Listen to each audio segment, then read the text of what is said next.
Greetings and salutations, friends, and welcome back to another ArchCast, where everything may or may not go terribly wrong, as my microphone is blinking a bright red at me at the moment. It's probably Lum's fault somehow, but it'll be fine. Don't worry. Trust me. It's okay. Well, the hell is it my fault yet? I haven't even had a chance to send a pipe bomb to your house yet. That's gonna happen in like August. Google, FBI. Oh, they do Oh, have an international call number. Fantastic. God damn it. Oh, and also apparently you're muted. yeah, let me That's check on probably my why end. your microphone is blinking. It Because you're shouldn't fucking be. muted. Everything is blinking as it should. I think you're lying to me. Okay. Now it's working. There we go. You were lying to me. It's Lum's like it endless before. fucking sabotage aside, Ugh. today's guest is the almighty Loli. Please, take a second to introduce yourself, sir. Howdy, howdy. Yeah, I'm here. I make videos and stuff. I also smoke like a chimney. You guys should watch Lolly's streams. He's quite fun. It's like what was Yeah, the show that you were putting together? My yeah, bro it's my what was brother it? in Christ. Yeah, My brother in Christ. yeah. IMDb killed it. It's no longer official. I'm You know pissed. what? When I was Googling my brother in Christ, your stream was the first thing that came up. Heresy's the question. I'm always winning. Fire is I'm the now answer. officially a Hollywood producer. Oh, hell yeah. Well, somebody has got to be.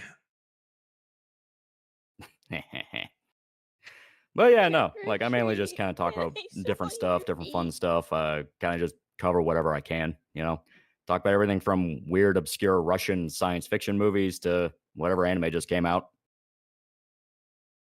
I don't know about the Russians, but I'm quite fond of Chinese propaganda movies myself. Stalker is really good. Heresy's the question. It's very different. Fire is the answer. It's kind of pretentious, but it's very cozy. And you get to watch Slavic people be depressed. What's not great about that?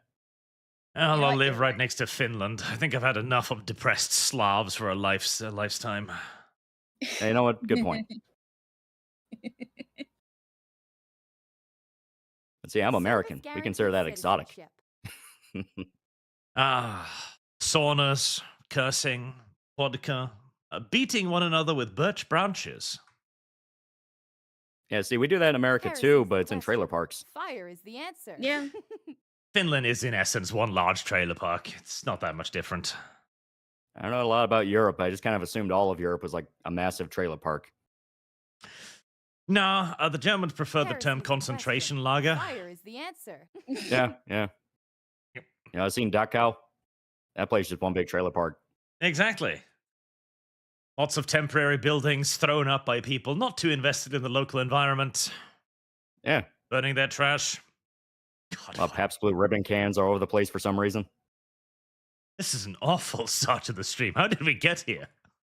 Oh, it's fine. It could be worse. I We don't could be know. detained by TSA like Hasan Piker. That is true. Ah, yes. Our dear friend Hasan was arrested by the Stasi in America, apparently. Oh, wait, no, he's for the Stasi. Gestapo, that's better. Now, Ugh. the problem is, from his own statements, guarantees everybody's been citizenship. leaping on this, but he claims to have been detained for like 2 hours, and there seems to be no way there's more than a window of like 50 minutes if anyone's being charitable. So it seems as if Hasan Piker simply just lied about being detained by the cops for some reason. See, I'm Trick or heartbroken treat. because now Nice this means there's a one. less than 0% chance he has butthole fiddled by TSA. See, I was sad too because I was there like, oh god, they're arresting Hassan at the airport. Finally, somebody's getting the message. No.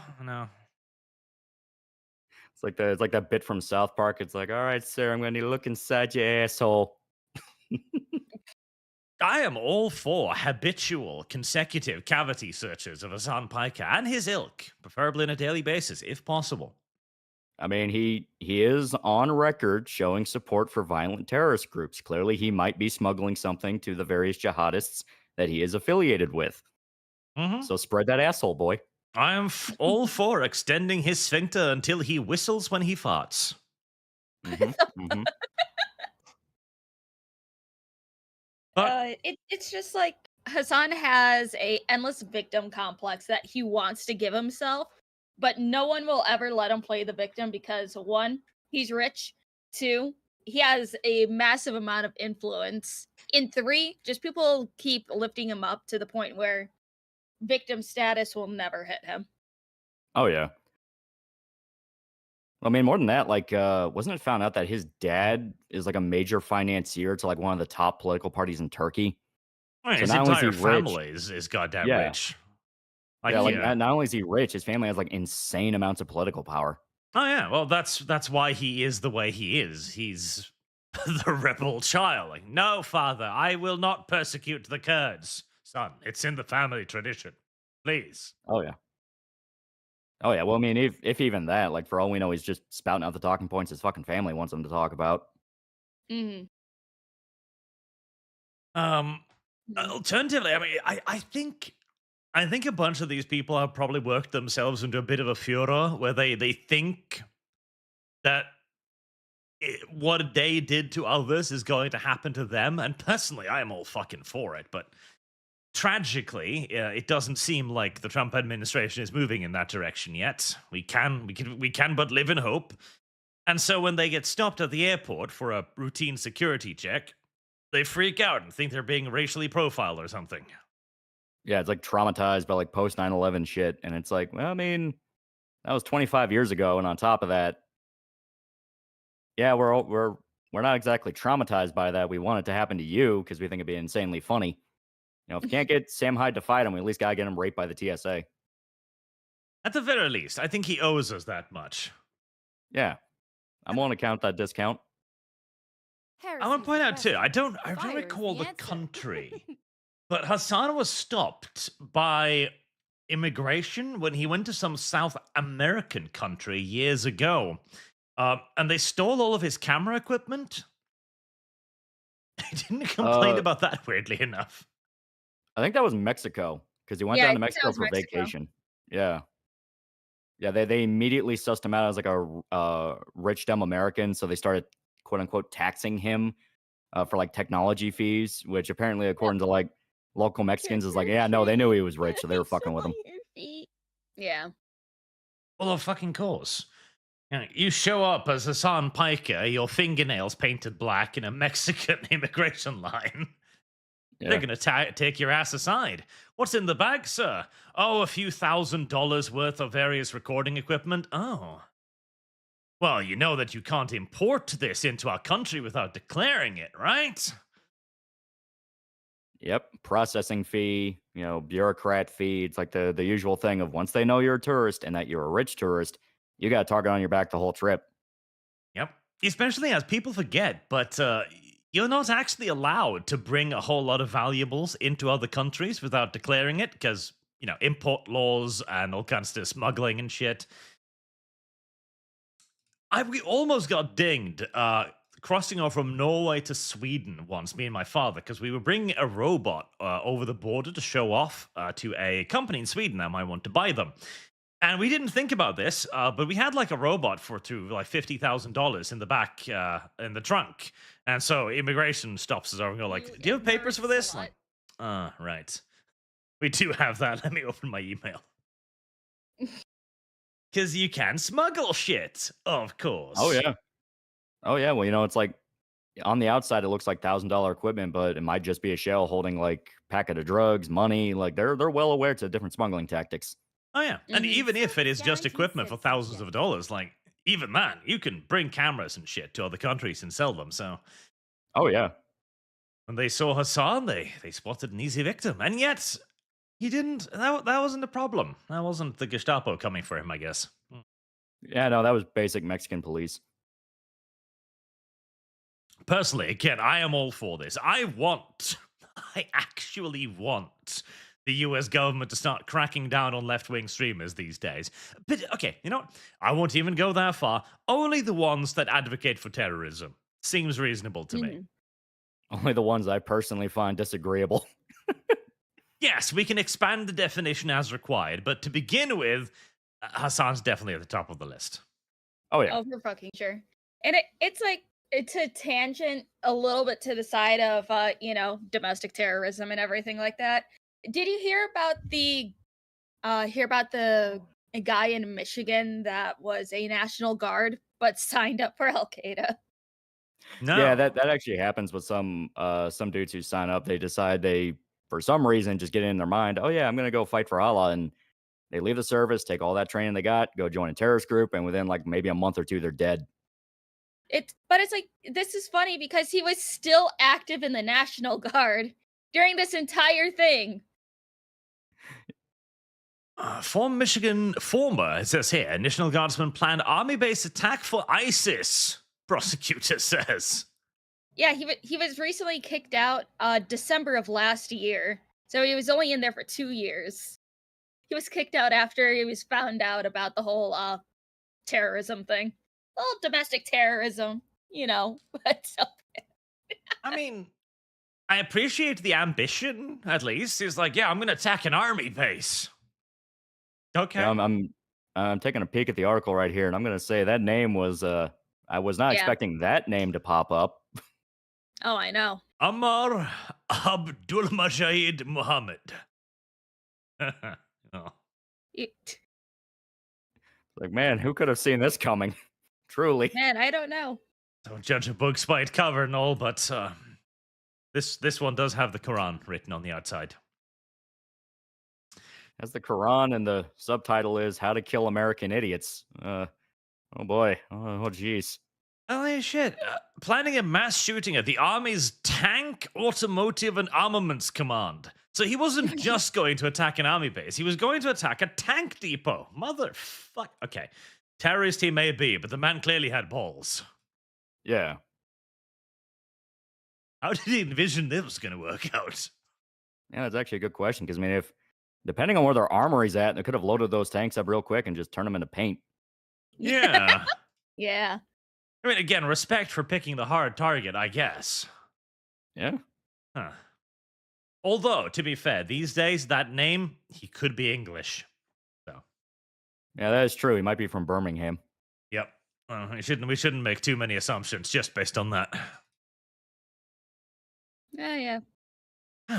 It's been a while since we've had terrorist attacks now. It seems bombing ISIS into the fucking ground actually worked. Imagine that.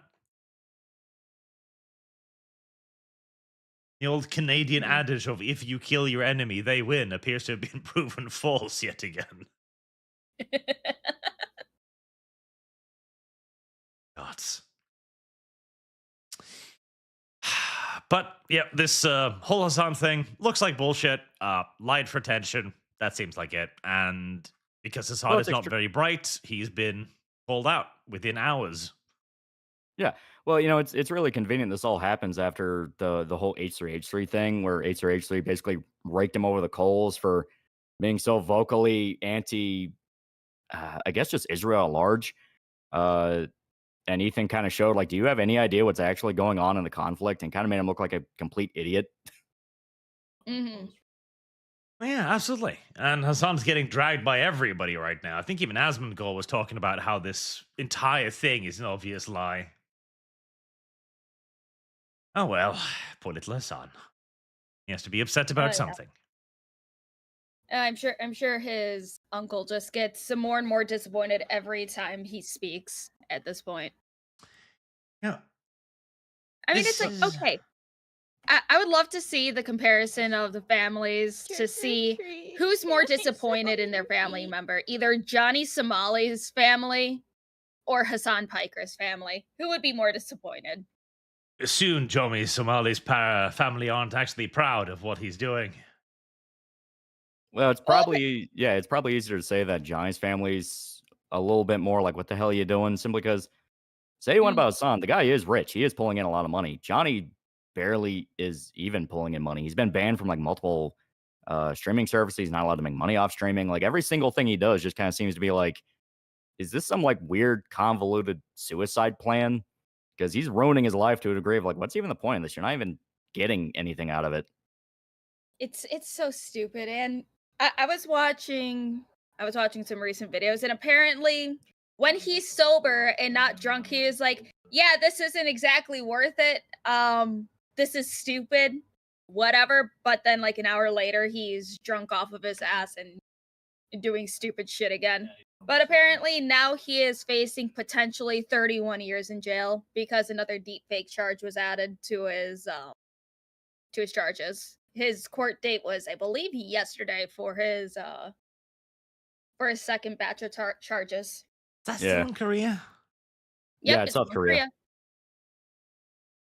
Yeah, So Korean now- jails suck too. So he's Yeah, gonna have fun. not only is he gonna be in prison, he's gonna be in Southeast Asian prison as a foreigner. So they're gonna treat him like dog shit.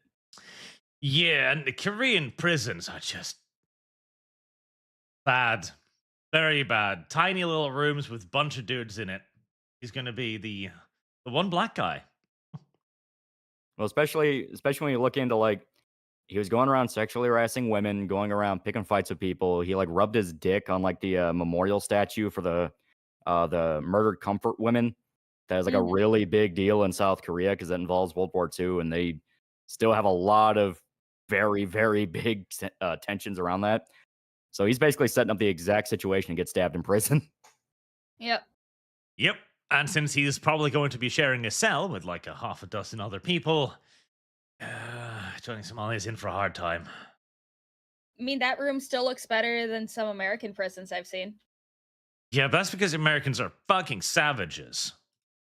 Well, prisons shouldn't be comfortable. It should. No. You know what? No, it shouldn't. It actually should. No, it shouldn't. Yeah, somebody got arrested and like charged and arrested for mass murder. Oh yeah, let them have the most comfortable room in the fucking world. No. Relatively few people are arrested for mass murder. Oh my god. Arch, or do you think the room Service should be guaranteed based citizenship. off of what their charges were? Well, ideally, yes. Well, we already do that. Minimum, maximum security prisons, etc. Like that's already a thing. Ram.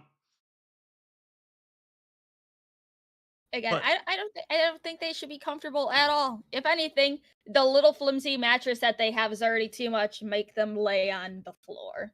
Bitch, you jailwalked. You sleep on the floor now. Yes. Well, a lot of time they'll teach you to jaywalk prison. again. Yeah, a lot of times prisons also kind of go with the philosophy of kind of self imprisonment in that it's not so much really the other guards or how the prison itself treats you, it's how other prisoners treat you. Because it doesn't matter how comfortable the prison is, if you're outed as like a snitch or a chomo, Service something like that, guaranteed citizenship. they do not like you. You had to outright be put in like a protection ward. Yeah, this is the beauty of Norwegian prisons. It's comfortable. They get to That's a college live dorm. like human beings, and then most of them, when they get out, don't continue doing crimes. Agree to disagree. Like Americans have a little bit more of a violent culture and history, so we kind of revolve around more of, oh yeah, your prison can be whatever's closest to the tree, basically. Yep. American culture isn't that bad. You could reform. You're not a complete lost cause yet. You're still based on good Anglo-Saxon stock. Some of you, at least. I mean, it's not really about being that bad. It's more the fact of, we enjoy our cowboy stories, and sometimes cowboy stories get very dark. Yeah, I watched Yeah, Brokeback well- Mansion Mountain once. Exactly. You know how it is then. Yeah. Now, if we were to introduce, however, correctional sodomy, I'm on board. Yeah, Brokeback Mountain. Yeah. Hmm. No, seriously, I can't imagine a more effective punishment than ass raping a man in most cases.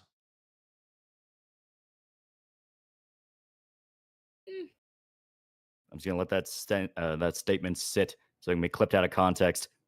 Yep.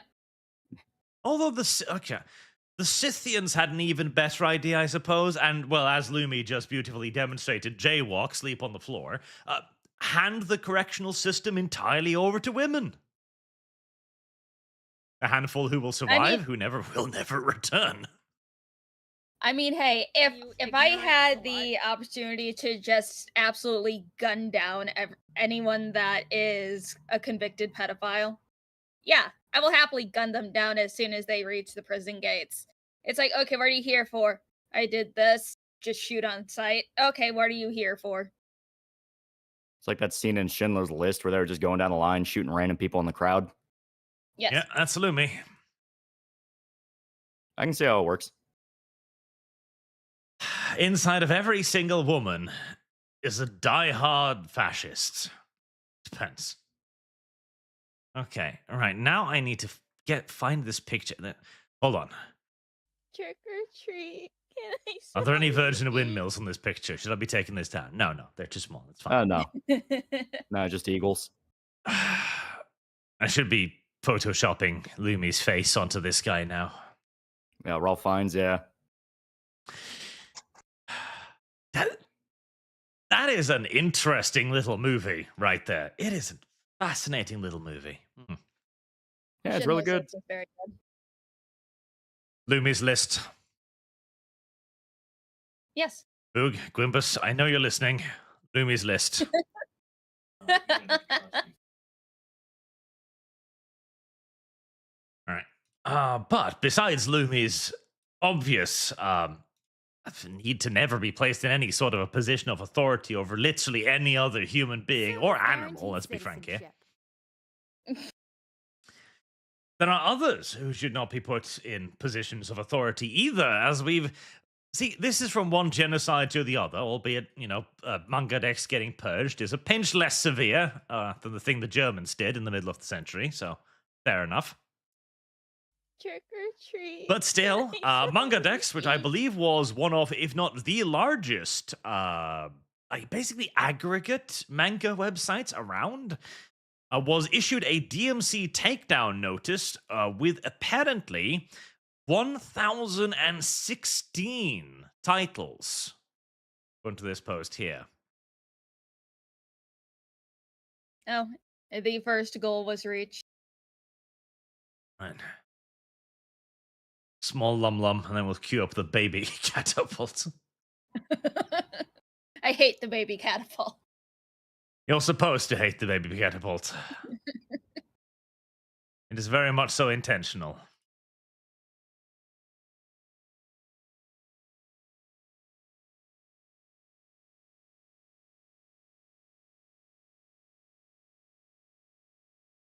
I'll start that too. If Trick or YouTube treat. enters. Can I smell your feet? So, Manga Dex, in case anyone is unaware, basically kind of an aggregate site for manga on the internet. They have a lot of scanlation stuff. Specifically, they have a lot of Japanese manga that are translated by fans and then hosted on the site. Obviously, this is not necessarily entirely legal, unsurprisingly. And so DMC takedown notices have been a common thing in the past. But never to this extent, with a little over 1,000 titles affected. So this was also clearly something that the publishing groups, I imagine, because 1,000 titles, we're not even talking a publishing house. We're talking like an industry-wide collaborative effort or some sort of thing, was launched against the site. Yeah, definitely feels like they were kind of waiting for it to plump up a little bit so they can kind of build it up so it's that much bigger to take down. Because sometimes they'll do that. They'll let sites kind of grow in popularity. They'll let them get a little bit of a following. Then once they have a decent amount to kind of justify it, they'll swoop in and kill it. Because that way it's not just, well, you're hosting this one manga. It's you're hosting all these other manga. So that's that much more damning of a DMCA takedown or maybe even a copyright lawsuit, depending on how it goes. It's basically kind of a scorched earth method.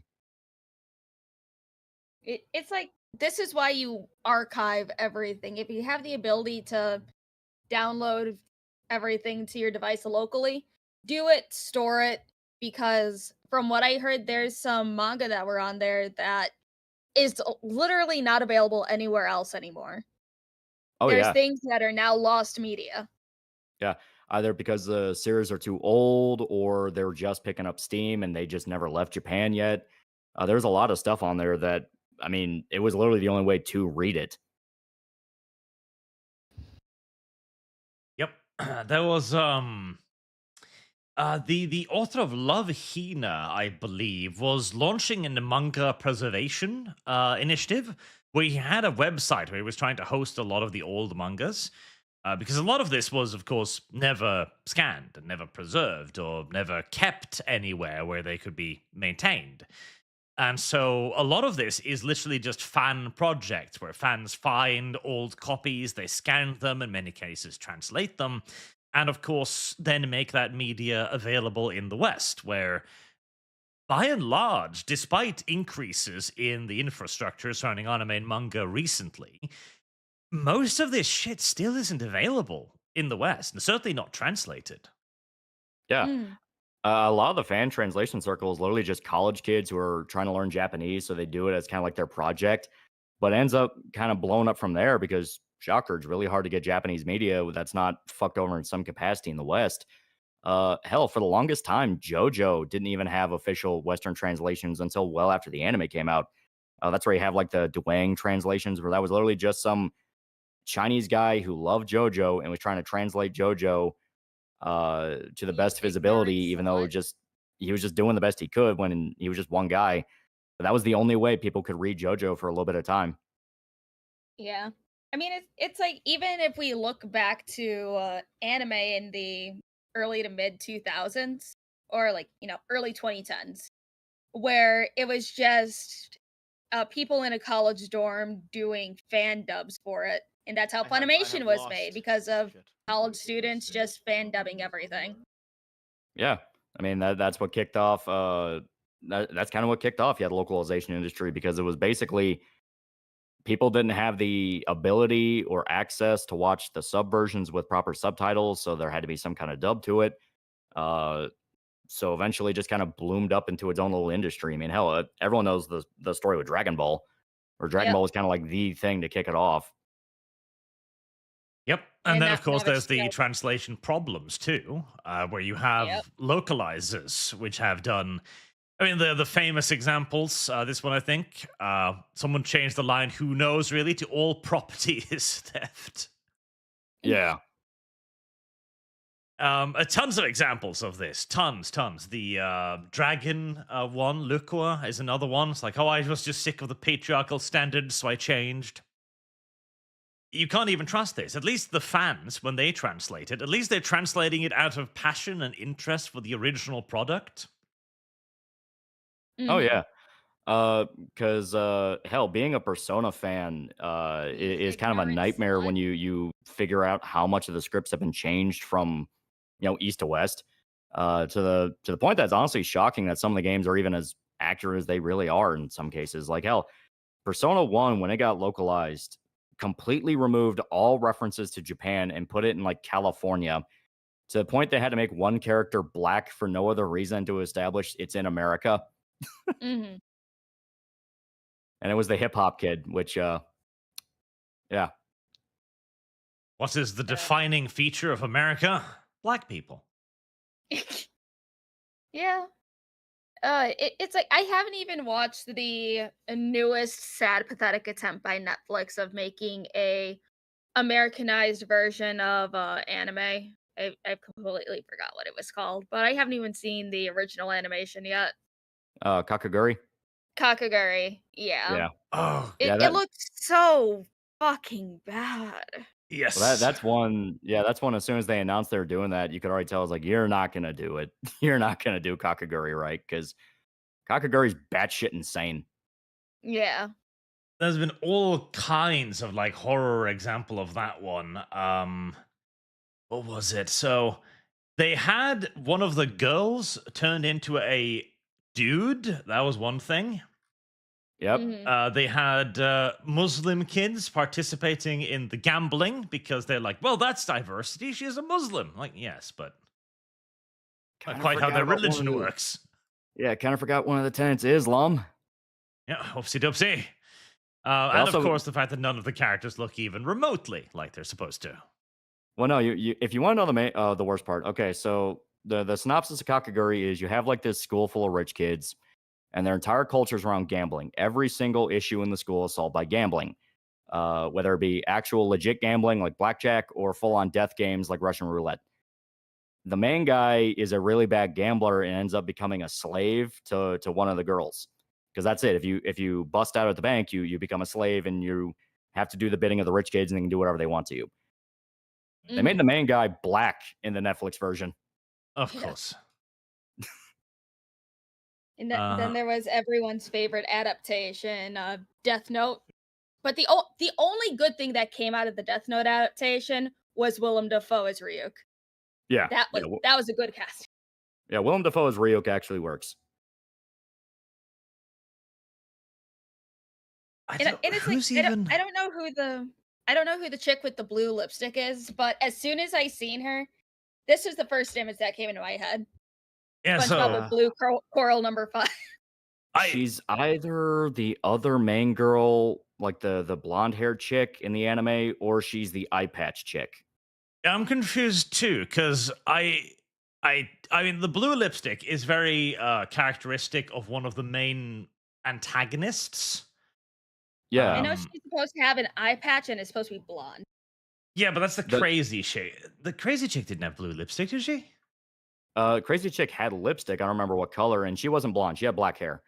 Yes. because I thought she was blonde. Oh yeah, there we go. Okay, Blonde's so a different one. blue lipstick, I think, is supposed to be this character because you can yeah, I was right. kind of see some of the. that's what I think. Yeah, It's like Okay, so I got the eye patch wrong. the resemblance is uncanny, very, very much so. yeah. And I think the black chick to the right, I think she's supposed to be the blonde. Maybe. It's hard to tell. It's like they didn't even try. Yeah, no, because she doesn't look like Crazy Girl. Because Crazy Girl's supposed to have piercing and an Yeah. eye patch. So Yeah, I think because she's kind of got the twin tails thing going on. Like if you look very carefully, yeah. I don't know. these characters look nothing like. Okay, no. The main girl, Miku, that's not too bad, actually. That's not a terrible Miku. Yeah, well, to be fair, main chick was literally just she has a Hime cut, and that's kind of what set her apart. Yeah, I would have loved it if they'd given her the contacts, because her eyes are supposed to be like crazy red and shit. So that would be nice, but ever since... Oh, fucking Daenerys Targaryen, that bitch ruined all of this, because she put in those purple contacts for like one scene. It's like, oh, I'm mildly uncomfortable. Like, oh, well... Let's throw everything out the window then and get rid of those contact lenses. Ignorant slut. Oh, No here love you for go. the art. I actually found an Instagram post that compares everybody from manga to anime, J-drama to Netflix. So, yeah. I mean, manga anime is straight.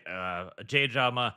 J-drama isn't bad. Honestly, the Netflix one, I almost think the Netflix one is better because she's supposed to have kind of sharp facial features because she is batshit insane. Yeah. That is the fucking Netflix meme right there. Is it even a meme if it's telling the truth? Not really, but that is the Netflix meme. It's like if you post that out of context for somebody that has no idea about what Netflix did to Kakaguri, they'll be like, "Oh, they'll never do that." Yeah, no, that is the straight up Netflix meme. I fucking love that. This is my favorite, Zelensky. Yeah. Netflix, polar bears. It's just if you didn't know that this was real, it would just be the Netflix meme. Okay. How does everyone else? And it was her. I fucking okay. All right, the J drama one. Mean.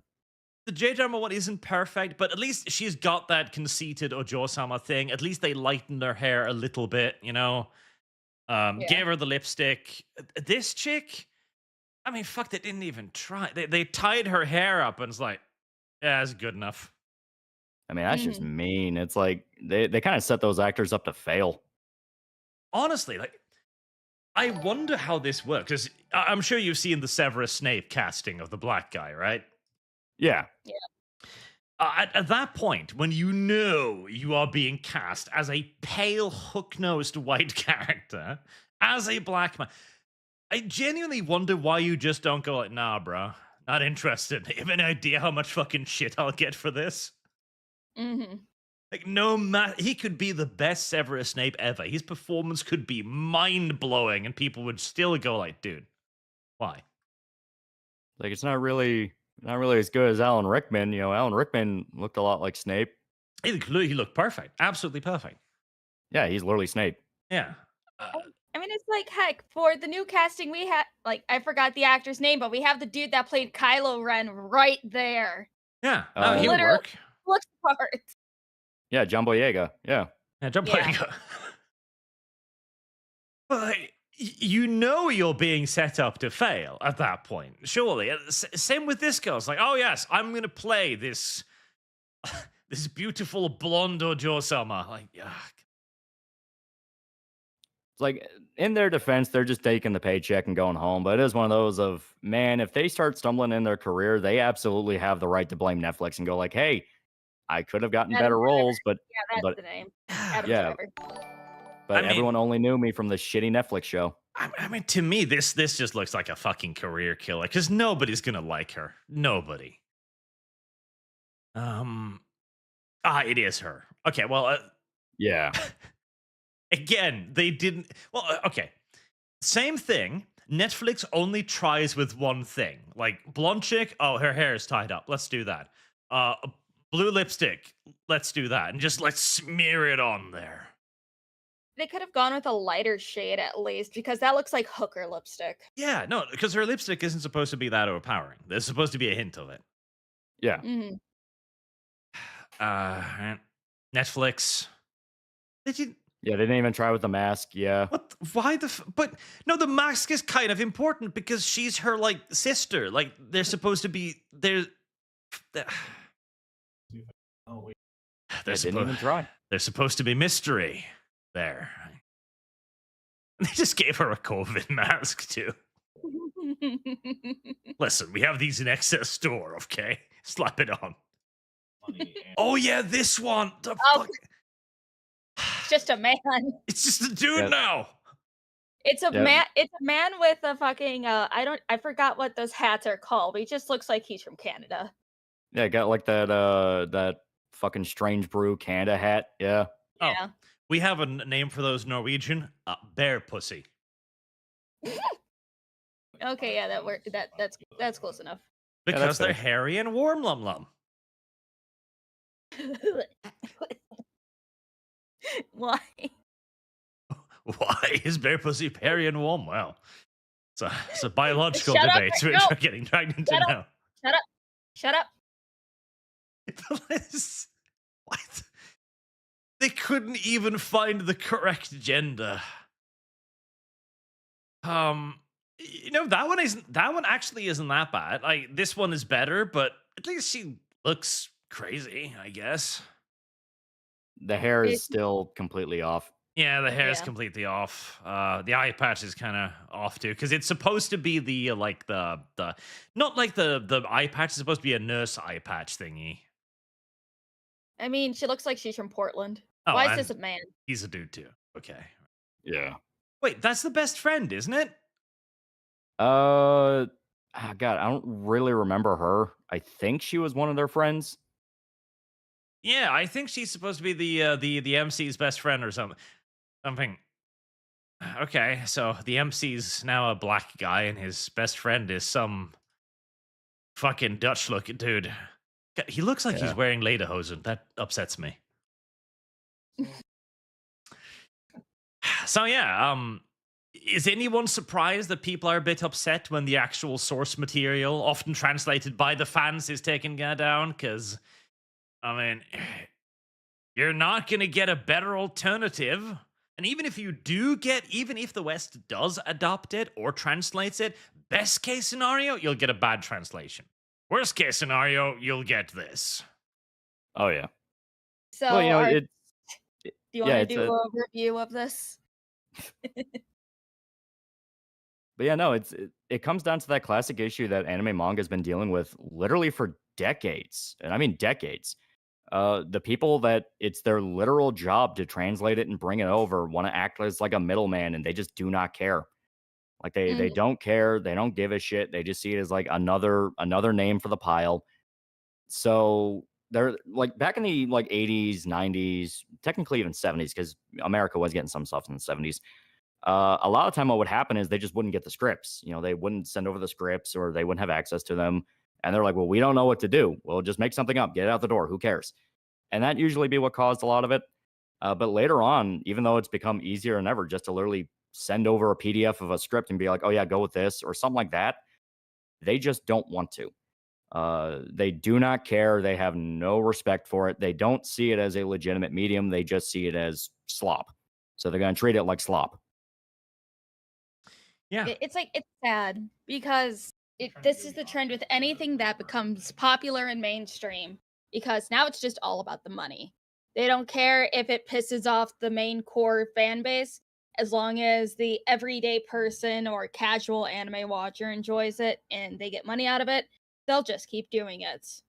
Yeah. Well, it's more than that. It's more than they don't care. They think you're stupid for even liking it, which to kind of segue that into to me being able to gush about Expedition because I fucking love that game. That was made by a bunch of Frenchmen, and the lead dev behind it is like a massive unironic weeb, who is just gushing about all the different games he loved as a kid, and like every interview he was naming off different JRPG franchises he loved, all the different things he wanted to take influence from. That was a guy who couldn't shut up about how much he loved something, and everyone loves that game. It's great. This is kind of Yeah. like the mirror opposite to that of like, this is what just having zero respect for this genre, this medium, anything creates. It just creates something people instinctively feel and can tell. It's like, this is not worth my time. This is cheap. Yeah. In fact, speaking of the Expedition 33 director, was it the director? People found his Devil May Cry no hit game runs. And I'm like, man, this guy's a nerd. Yeah, I need to push that game up on my playlist. It is a phenomenal game. And yeah, the Devil May Cry thing makes sense because one boss theme straight up sounds like Casey Edwards. Hmm. And the thing is, too, like they're going to kill themselves by doing this nonsense because AI translation is already a thing. Sooner or later, Japan is just going to ship this over themselves. I mean, the only reason why Japan hasn't done this already is because of their fucking continuous fucking xenophobia. Japan has actively cut itself off from an enormous market for decades, and only now are they slowly beginning to realize, wait, Westerners have money? Oh yeah, very much so. And there is kind of a sad irony behind it where everyone's worried about AI. Everyone's worried about AI taking jobs. Everyone's worried. Like, what was it? Like, something just came out where, like, a college had like 50% of students just turning in essays written only by AI, and they didn't even bother to edit them. Stuff like that. And that wouldn't be so much of an issue if there was more of an incentive to actually, like, try put the human element in. But in cases like translation, as stated before, of course they're going to get replaced when this finally, breaks out of the bottle and starts going nuts. For the simple fact, the reason of they're not even trying. Their only tactic is to shame people. It's like, oh, you're using this? Well, you're a piece of shit. And it's like, well, that's well and good, but you're not doing your fucking job. Hmm. Yep. You are hired to do one thing, and that is to translate. And if you prove yourself incapable of doing that one job, you'll have to be replaced. Simple as. Yeah. Well, nature abhors a vacuum. So if there's a monopoly, conditions get worse, and then eventually something comes by to make that monopoly obsolete. It's happened over and over and over again in history. Yep. Absolutely. And again, like the West wants manga. We had a massive comic book market that was then killed by comics themselves. Now people are desperate for anything for have an alternative, and Japan has been sitting on its hands for decades. I just hope they'll get on it with it before it's too late.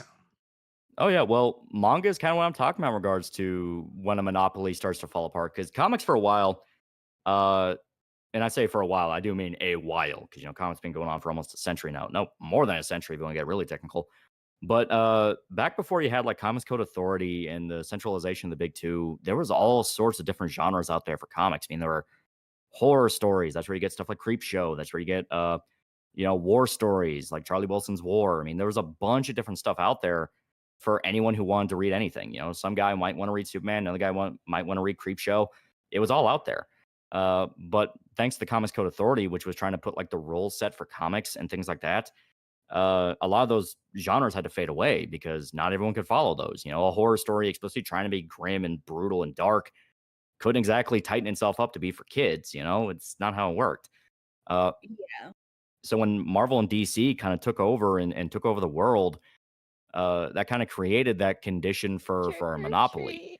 And granted, Marvel and DC could experiment; they could do different things. DC had Watchmen, Preacher, all these other things.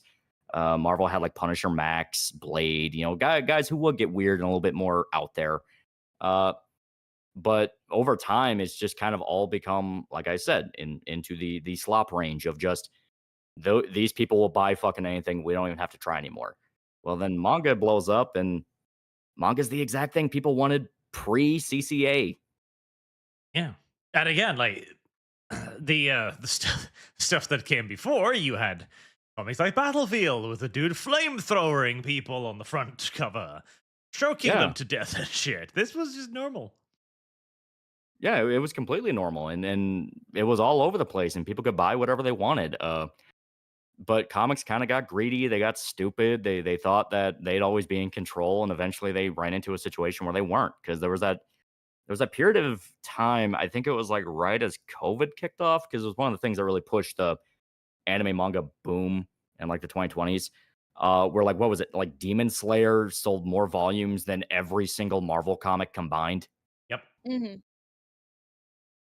And again, like the Comics Code Authority, I think it was probably a good idea at the time because it was done basically, okay, the government is doing government things and threatening us with regulations. Okay, so we'll try to self regulate and see if we can avoid it. And they kind Yeah. of did, but in the process, they also lost so many things. Like, one of my favorite old comics is Enemy Ace. So this was a comic about a World War One German fighter pilot. I think he's DC. Yeah, no, it says there DC. There you go. Yeah. And it was a lovely comic. It was a brutal, realistic take on war that actually had a surprisingly nuanced view of it as well, where you're following a German fighter pilot, even into World War II, in fact. And it somehow manages to remain almost entirely apolitical. It's remarkable how they managed that back then, whereas we can't do it at all now. Yeah. Well, thankfully, with the Comics Code Authority was bad in that it did kill a bunch of genres, but it also did have that hidden blessing of at least it wasn't a government law. Yeah. Because with it being an informal thing, it could eventually go away. I mean, comics nowadays are still full of violence and sex and death and all these dark topics that were banned back then, but now no one really cares. If you want to put out an edgy little web comic about some dude who's just a serial killer, you can do it. Yeah, like that's the advantage of a voluntary organization contra a law. You could just not. Whereas if it's law, well, yeah, they ain't ever going away. Yep. Yeah, but it's like another thing compared to like, back before the internet was like widely used by everyone else. People can now, either find where mangakas are or go to their social media pages and start flooding them with absolute fucking vile things because they don't like something that they write. Oh yeah. Yeah, the poor My Hero author. That poor guy. It's like me and my friend Mizu were actually watching and commenting on some videos where people were like, problematic trends in anime and manga and all this other shit. And other people just keep saying, "Oh, but fiction does affect reality, guys." It's like, no, the fuck it doesn't. You're just mentally ill and retarded. I'm sorry. It only affects the mentally unstable who would be affected by literally anything. Yeah. Yeah, again, it's up to people to consume what they think they can handle, and of course, there should be a ratings thing, a simple like, okay, this is for these and these people. Like, if there's brutal gore and shit, okay, slap an 18 plus on it. If people Yeah. still ignore it, you've done what you can. Yeah, Yep. you probably shouldn't be handing something like Alias to like a 5-year-old. I don't think that'd be a very good idea. Yeah, but you can still have it, and we do have a nice independent system without some of the smaller ones. One of my favorites that kind of did the evil Superman thing that has gotten way too fucking popular now was Irredeemable by Boom. Hmm.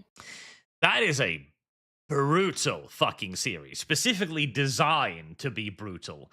Like it's specifically designed to be like people look at Invincible now and go like, wow, that's a Ignorant really select. terrible thing they do there. You haven't seen shit yet. Oh yeah. Irredeemable has some moments that put hair on your chest. Oh yeah, it's got some stuff. I recommend that. Oh god, what was he? Oh, another comic that I was this by Boom 2. Ah yes, Uber. Oh yeah, yeah. That Yeah, is Uber's that really is. good. Ignorant It is. select. I'm sad that they abandon it. Yeah. It on one hand, I do get it because the art they had was like fucking crazy. So I can imagine a lot of the artists are just like, man, my wrist is like killing me. I can't keep going. Yeah. Yeah. Definitely. Like Yeah. they still managed to get it like Trick or 2 treat. runs Feeling with like I so think easy. 40 issues or something. So it's not like bad, but I'm very sad when they ended it because I was really enjoying that and getting invested in the characters and everything. Yeah, it's really cool. Unfortunately, the guy who made that has since gone soy jack. So Ah. Well, can't have everything. yeah, it's remarkable to me how that can happen. Like I'm gonna make a comic. Oh, what's it about? Superpowered Nazis committing genocide. Oh, holy shit! Okay. Two Yeah, it's years like later, he's like, I avow violence and I don't like it. It's bad. it's weird. It's like you basically just make Wolfenstein the comic, and yet you're freaking out about fascism. It's like, dude, isn't the entire point? It's like this is just meant to be fun. Yeah, like that's what I like about Uber. Uber's main attraction to me is basically just watching how bad things can get. As it can always get just a little bit worse, it seems. So I mean, there is still. I wonder though. Okay, so manga is currently suffering primarily under Japan's refusal to take everybody's money, which it's kind of breaking away from, but kind of not. And Japan is also beginning to head in the direction of the West, which is also unfortunate. Comics in the West has been absolutely brutalized by too many years of Marvel dominance. And I'm worried that the alternative, like the smaller group, won't have a good time to break out either because Netflix is sitting there like this hungry evil wolf to gobble it up and make their own things, which in Fire essence is will the just lead to question. another Fire is the monopoly answer. where like the Invincibles and the has-been hotels of the worlds of the sub-creative sphere will just come up to dominate via Netflix or those groups instead. Yeah. Well, it's already a serious problem. From my understanding, like the indie writing sphere, whether it be like books or comics or what have you, there's a serious problem now of like up and coming authors only writing specifically to sell to Netflix. Yeah. That's something I hear where like, oh, if you like read a book and it's like trying to tell you about like a news broadcast, where like it's literally like a guy a guy having like a monologue, like it's a newscaster, and he's just reading out the news. From my understand, 9 times out of 10, that is a dude specifically writing basically a screenplay. Hmm. Uh, so he's not actually writing a book. He's writing something that he's trying to pitch to Netflix, and you just bought it. Yeah, and oh yes, of course, Amazon for Invincible. I get my soulless mega corporations mixed up occasionally. But like it kind of feels like we're trading out. Well, hell, Marvel isn't even Marvel anymore. It's Disney, of course. We're just trading Oh yeah. corporations for bigger corporations. Oh yeah, yeah. It's I mean, Amazon at least has enough wins to where it's like, okay, it's not the worst case scenario because Invincible's still pretty good. Yeah. But it is one of those of you're just never going to be able to shake that feeling of, but what if it goes wrong? Yeah.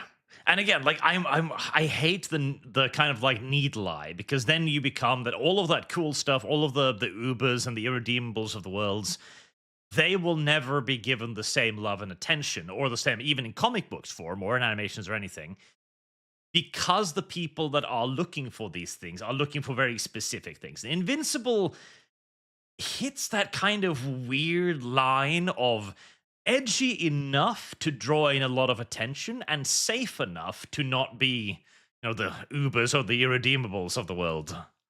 Yeah, well, Invincible specifically is a series where, yeah, a lot of bad stuff happens and there is kind of like a horror bent to some moments, but Robert Kirkman loves superheroes. Mhm. It's literally him just doing his own little superhero story. He's a massive fucking superhero fan.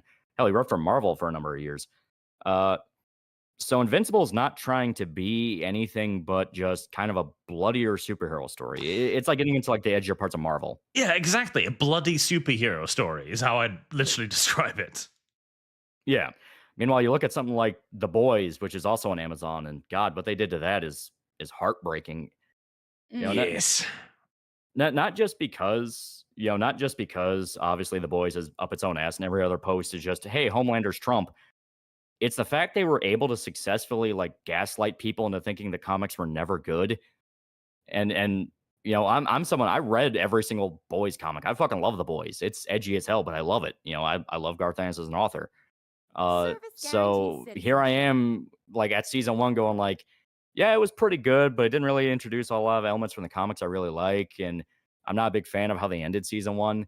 And then season 2 comes out, and there's this fucking wave of people going like, oh no, it's better than the comic. It's better. Trick And I'm or like, what the fuck treat. you talking about? Like So season 1 wasn't even yucky. anywhere as good as the comic. Mhm. And see, I can understand that too, because I wasn't the biggest fan of the comics, but I recognize that the storytelling bits are vastly superior. Homelander's clone, for example. The fact yeah. that that was a fantastic idea. That was great. And they just dumped that. And they've flubbed Homelander so fucking hard. Unironically, the thing with Homelander is that in the comic, Homelander's evil. He's a bad guy. Oh yeah. Whereas Oh yeah. in the He is TV psychotic. show, I can't help but be sympathetic for him. It's like, okay, you show he's been abused as a test animal his whole life. When he's first introduced onto the scene to be a hero, he actually tries to be one. But then he's never been trained for any of this shit. And the corporations abuse him. Like, I appreciate Anthony Starr's Homelander, but he's not the Homelander from the comics. Oh yeah. Well, the big thing with the comic that the show Trick or misunderstands treat. is that it's not about the So your superheroes. feet. Yes. A big point in the actual Boys comic is who is actually the guy wielding the power. Is it the superhero or is it the guy holding the leash to the superhero? Because that's where you get into the whole thing with Vought and the company there, where at any point they could kill them all if they want to. And that's why they actually go out of their way multiple times in the comic to make Homelander pathetic. It's like, yeah, he's big and scary and he can kill millions of people if he wants to, but at the end of the day, he's just a child throwing a tantrum. There's a scene towards the end of the comic where Homelander is completely nuts. He is screaming, he's raving, I'm going to do it, I'm going to take over the world. And the corporal guy he's talking to is just like, yeah, sure, whatever, go ahead. Because they fully know, it's like, once you do that, the line's crossed and nothing's going to save you.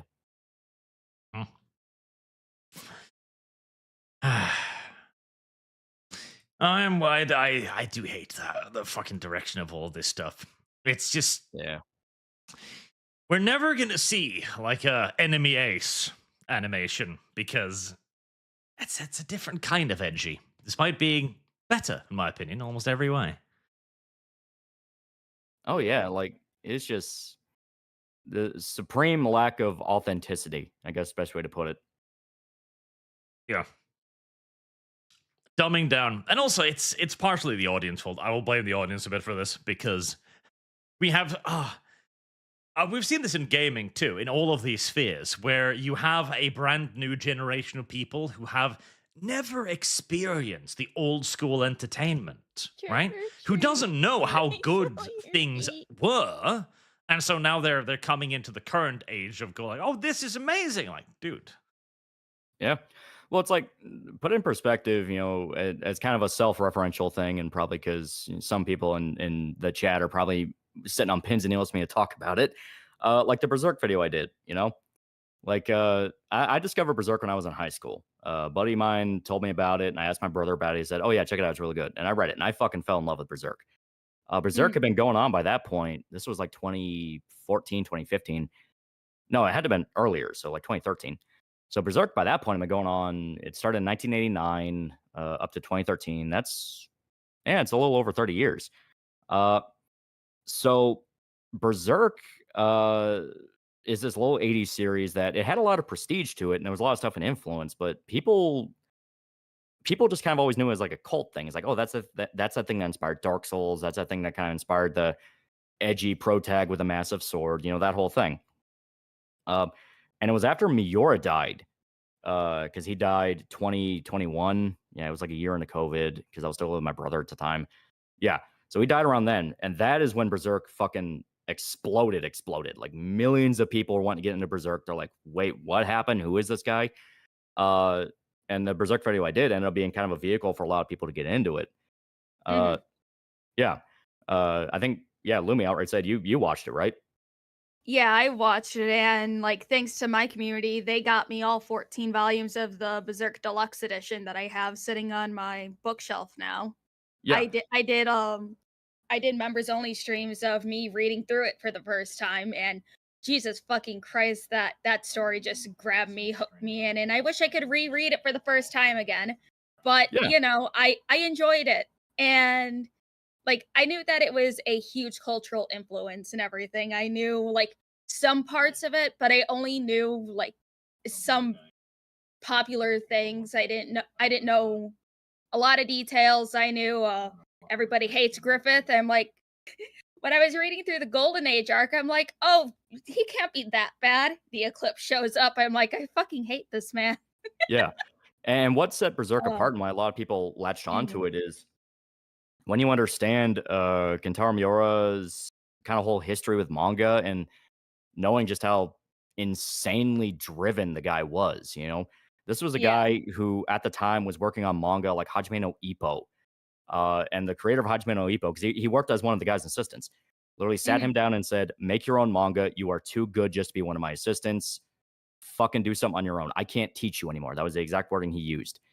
Uh, well, Miura was still kind of trying to figure things out. He did a few smaller ones. I think he did like, what was it, King Wolf, Mhm. which was kind of like proto Berserk, and it's really good. Then he ended up becoming an assistant to the Fist of the North Star guys. He literally had the offer of, if you want to work on Fist of the North Star, you can do it. And Fist of the North Star at the time was like one of the biggest manga in Japanese history. Like literally given like the chance of you can be part of something that is a massive cultural influence already on its own. And he decided, no, I think I can make Berserk work. I'm going to stick with this. And he did. And it became its own legend in its own right. And it, You that ignorant story slut. is kind of one of those things where you think about it and you kind of understand that is what draws people in, Yeah. what draws people in is that psychotic, autistic passion to just get this idea off the ground and work. Because Miura was infamously a perfectionist. He would literally go in as close as he could to the page as humanly possible to get like every single thing right. And you feel that every single time you read it and you look at the art. Like everyone knows how fucking beautiful Berserk art is. So I think that's kind of what's missing in modern stuff today, where it feels too much like making something to sell it off. Yeah. It's just like but with Berserk as a series, because again, I know I am newer to the series and everything, but while I was reading it, I think I actually just full on cried maybe like 4 to 5 times during the series and shit. Oh yeah. Jesus Christ. And Mira in his art just absolutely perfected showing movement in an image. Because it's a still image, but you can still see how fluid everything is. You And you then feel the what weight. Yeah. Yeah. And it's like after I got caught up with the manga, I watched the 90s version. Very good. I really enjoyed it. I I tormented myself and watched the 2016 version. I wanted to shoot myself in the face afterwards. Oh yeah. It's like I would love to see a fully animated version of specifically the Lost Children sub arc because I Oh yeah. love Lost Children. It is my favorite one. People have It's been like begging for that for like 20 years. I actually found a Japanese animator that did do a full animation of the fuck, what's her name? The moth demon. Oh, I forgot Rosine? her name. Yeah, who did the full Rosine fight, and it's absolutely gorgeous. I don't know if Yeah. you've seen it, Lolly, but I could send it over to you. Oh yeah, But I've seen it. it's like I know we will never get Lost Children adapted ever because a lot of people complain about it too much. Granted, most arcs and Berserk people would just bitch too much about it if it ever got adapted. Yeah. Well, it's that ironic thing of Berserk has a lot of spikes to it. It's a very you either vibe with the story or you just can't. You know, there's some people I tell them go read the manga, it's really good, and they get to the first page or the eclipse or conviction arc, and they're like, I'm fucking tapped out. I can't do this anymore because the story's just full of teeth. It's like Yeah. you either ride with it or you get filtered. No Netflix or Amazon executive will ever get past the eclipse. That is why Yeah. the show will never reach that point. Yeah, I well, I don't mean, even. A lot of people get filtered at page 1, and I'm like, okay, Yeah. good. yeah.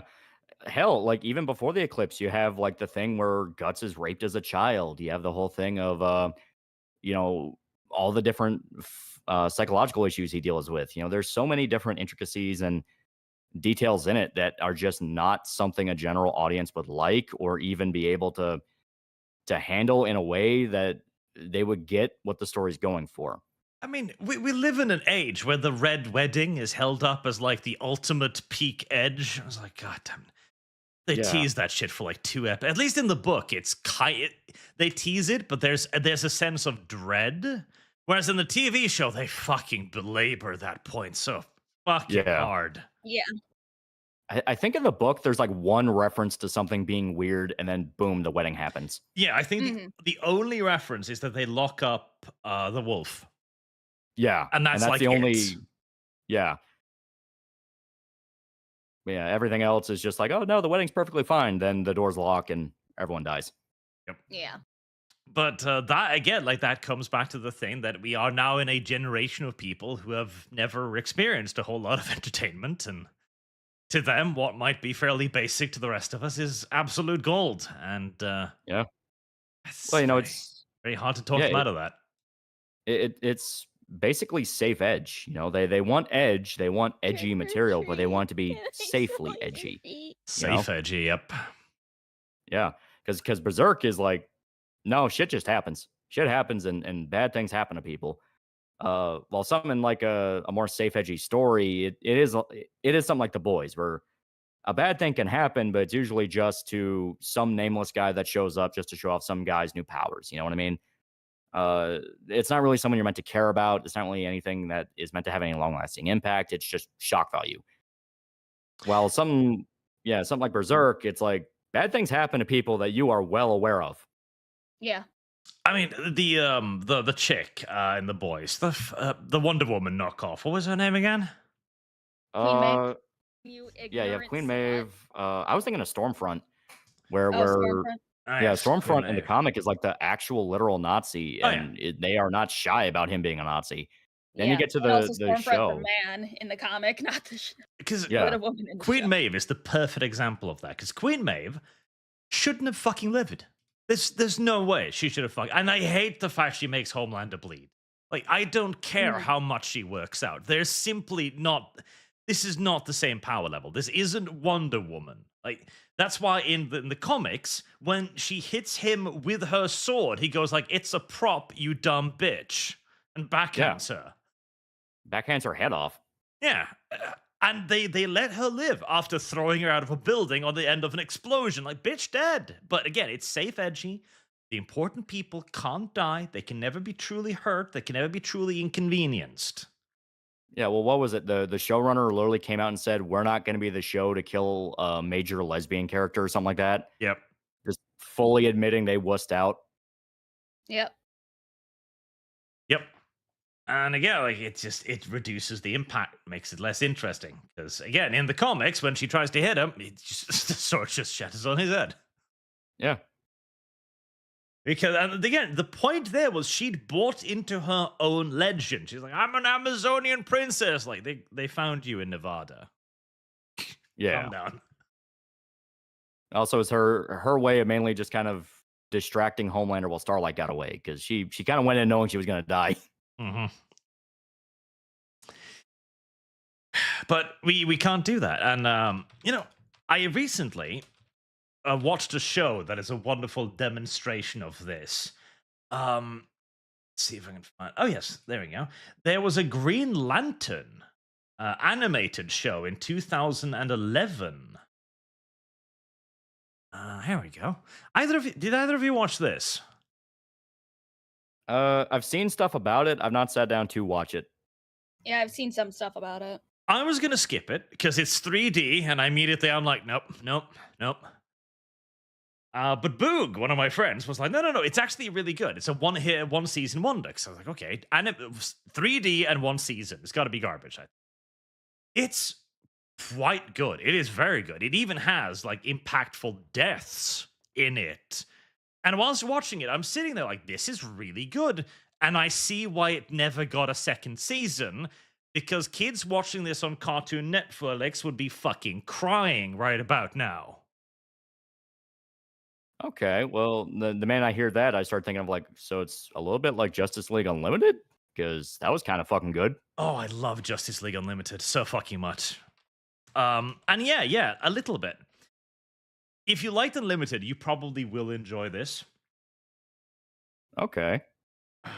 I loved Unlimited.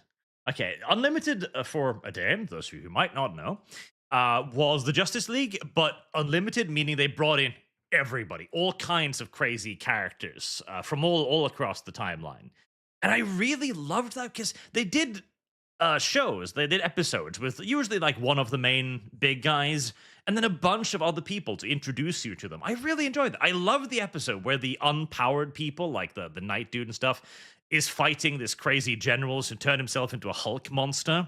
And there's a scene where an old woman steps out in front of him because he thinks he's doing the right thing because he's fighting against the superheroes, which he thinks is dangerous. And goes like, the only monster here is you. Oh, such a good scene. That's a really good one. If anyone loves The Question, kind of one of the more underrated DC characters, he has like a massive subplot that ends up having like drastic consequences. Yep. Yeah, no, the Unlimited was fucking amazing. Oh, yeah. Like, The Question is one of the few characters that have just truly put Lex Luthor in his place too, intellectually. I love that. Yeah. Yeah, The Question's great. Yep. Unlimited is amazing. And it ended. Did you watch Young Justice? I saw bits and pieces of Young Justice. I never got super into it. I always liked the main generation. The sidekick stuff, I was always like, they're the sidekick. I mean, I like Robin. You know, Robin's cool. See, that was the thing I was thinking too. Before I was watching it, I was thinking, okay, this is going to be the for kids thing. Is this going to be the sidekicks doing children thing for the kids? Not at all. When this gets a little like out in the second season, it gets really good. Even parts of the first season are quite amazing. And it deals with some pretty heavy shit, like should superheroes kill? Like, then even in the cases where they have a great reason to do so, should they kill? Okay. So I may need to actually like sit down and get more into it, because as I stated, Young Justice was kind of one of those of, it was out there, I knew about it, but it was one of those of like, yeah, but I like Justice League. They're the cool guys. I like Batman. Yeah, absolutely. That was my impression too, until I like properly watched it, because I loved that. But it goes really woke, unfortunately. Like you've got like I think the third season, and you've basically Islam is just a choice. You gotta understand the hijab is meant to be very inclusive. It was fucking sad. I mean, that's all well and good, but go take a walk around Gotham. I think we got bigger problems right now. Yeah. Not to mention, okay. Oh, Go to Palestine. See You how ignorant slut. voluntary the hijab is. Yeah. Yeah, that's always tragic. Right. Well, that was a major hour-long massive geek out derail that I absolutely loved, but You need to read super chats before they start disappearing and you get sad. yes, I was about to say exactly that. But I loved this conversation. This was excellent. I loved this. Yeah. Good I old-fashioned love geek talking about out. nerd shit. Yes. I didn't even get to talk about Berserk properly because I've read through that 3 times, but I was going to let Lumi speak for a bit. So I never let Lumi speak. Now she's talking about Berserk. Happy Lumi. Berserk is so good. It's just I want more of it. You But ignorant slut. But Studio we'll never Gaga's get a doing its proper best. adaptation. But the bitch is it- dead. Why? Because he spent 5 years drawing every single manga panel. Yeah. Well, Well- he also liked playing Idolmaster too, but that's Yes. fine. I Yeah. loved the fact that there was like a year-long delay because he was addicted to Idolmaster. No, But that's the okay. the funniest stuff that's been coming out is so Berserk right now is being handled by Studio Gaga, which was the company that Miura set up before he died. It's all of his assistants, and right now I don't know if he's like full on the owner or at least he's in like a executive position, but a guy by the name of Koji Mori, who's also a mangaka. He's done stuff like Holy Land, Suicide Island. He's also very good. And he's been telling stories about Miura because they've been friends since like high school. They've been friends their entire adult lives. Service guarantees Uh, citizenship. And basically, there was one where he would always tell stories about like whenever they were alone and Miura was like trying to come up with ideas for dialogue, they would always act out the dialogue between each other. And sometimes Koji's wife would walk in and just go like, "What the fuck are you two doing?" Just being lovely, cringy adults. It's fine. Yeah. Oh man, I remember when Mira passed away in Final Fantasy 14. Every single Dark Knight just got together and just there was like a small memorial across every single data center in 14, where every Dark Knight would come out, stand in front of a bonfire, and they just sat there for days. Because that's what you're Oh. supposed to do. Yep. It's literally the Berserk class. Right, on Lum's urging, let's go through a few of these before we move on topics. Mercenex21. Hey there, Loli. Nice to see you on Arch. Also, be ready for biblical shit to happen, and I wish I was kidding after seeing what I just saw. I have no idea. It's fine. Mercenary is how residents get so. Okay. Sorry, Mercenary, but sometimes you are. Brotherhood of Steelman. Let Lolly know he is a NG. He should know what that means. If not, he will find out later. I'm aware. I'm aware what it means. Lumi loves feet. We haven't talked about God that damn yet. No. Hello, Lum. Hail Arch. Greetings, rest. Gara rufa are a type of fish that I use in pedicure, where they nibble at the dead skin of their feet. We now know what type of fish Lumi descended from. Shut up. Ew. Sandoom. Never Lum fault. Always Dev fault. Bad Canadian. A Krieger. Like all trans people, Lumi likes to gaslight. She does. I don't. I just speak my mind, and then just suddenly Arch just twists things, and then he's like, "Ah, yes, Lumi said this, so it's gospel." Like what? Well, so most of the time you do say that stuff. Like when you said you were going catfishing with your dad, you said those words. I was fishing for catfish I in a know. river. I know, and yet you said, I'm going catfishing with my dad. I didn't make Said I'm you gonna do go that. catch catfish. I didn't make the Lumi foot grinder either, or the foot oil, or all of the other products. But Pokilda 2, Arch, you skipped my Rumble chat from last week. I had lots of questions. Make Lumi disappoint Shad. Guy. Huh. Rumble must have died or something. But I want Snardguard on Streamlabs. New British TM National Guardsman playing terrorism on hard mode. Hasan playing socialism on easy mode. What else is new? bi-weekly shill post from my new web novel, Baron One Star God Substack, and Alien Isolation. Alright, add that to Alien Isolation. Mercenex 21. No, Arch, you were cutting off at a couple points. Nah, Lum was like. What? Bloodthirsty. Loli, tell Arch to look at Black Powder. Black Powder? Red Earth. I tried before, but he thought it was Indian stuff. Oh yeah, yeah. Black Powder Red Earth is a comic series that I did a video on. It's like this little indie series that's basically about a PMC company trying to operate while the global situation gets more and more unstable. I actually talked to the creator of it, a guy by the name of John Chang. He's a really cool dude. Heresy's the Like tons question. of stories. Fire is the answer. I might check it out then. Aldous Kreitz, the tornado last night was sent by Hollywood. What? Yeah, I believe it. Yeah, they're trying to make another Twister sequel. Mercenaries 21. Please, guys, Finland is considered Disneyland to me. They're far too happy for my taste. I blame my German and Guatemalan heritage for that. No, the Finns are happy because they're largely retarded. German and South America, that's not a very good mixture. Or a Vanguard. Hey, Tal. I'm guessing Tal means the almighty Loli now. Yes. Funny seeing you over here. Strange seeing my Heresy's the fish question. bowls mixing. Fire is the answer. Well, that's supposed to be a good overlap then. The water is warm. Giga Lord Rathamanza. Oh my god, I just watched Empire of Dust. I feel so bad for that poor Chinaman. He looked so broken. It's all so tiresome. Have you watched the Empire of Dust, Loli? Oh yeah, yeah. I think everyone has seen it at the very least by proxy once The meme. because of just how much it's edited and memed. Yeah. Yep. It is one of those movies that everyone should watch, even though they're Heresy's gonna the hate question. every minute Fire of is it. the answer. Yeah. It is. It's quite a movie.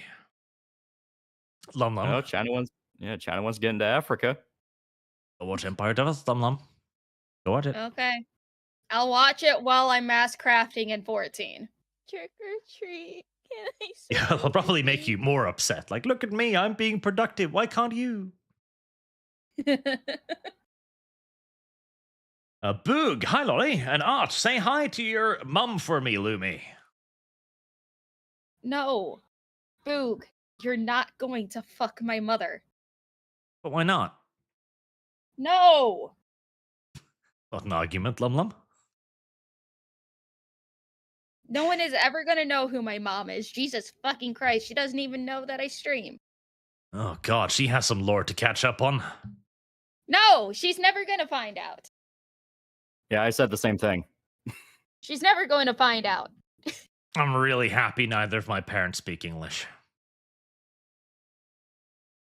Krieger, so you're Well- telling me that an avowed communist is an incredibly rich political elite? That's definitely never happened before.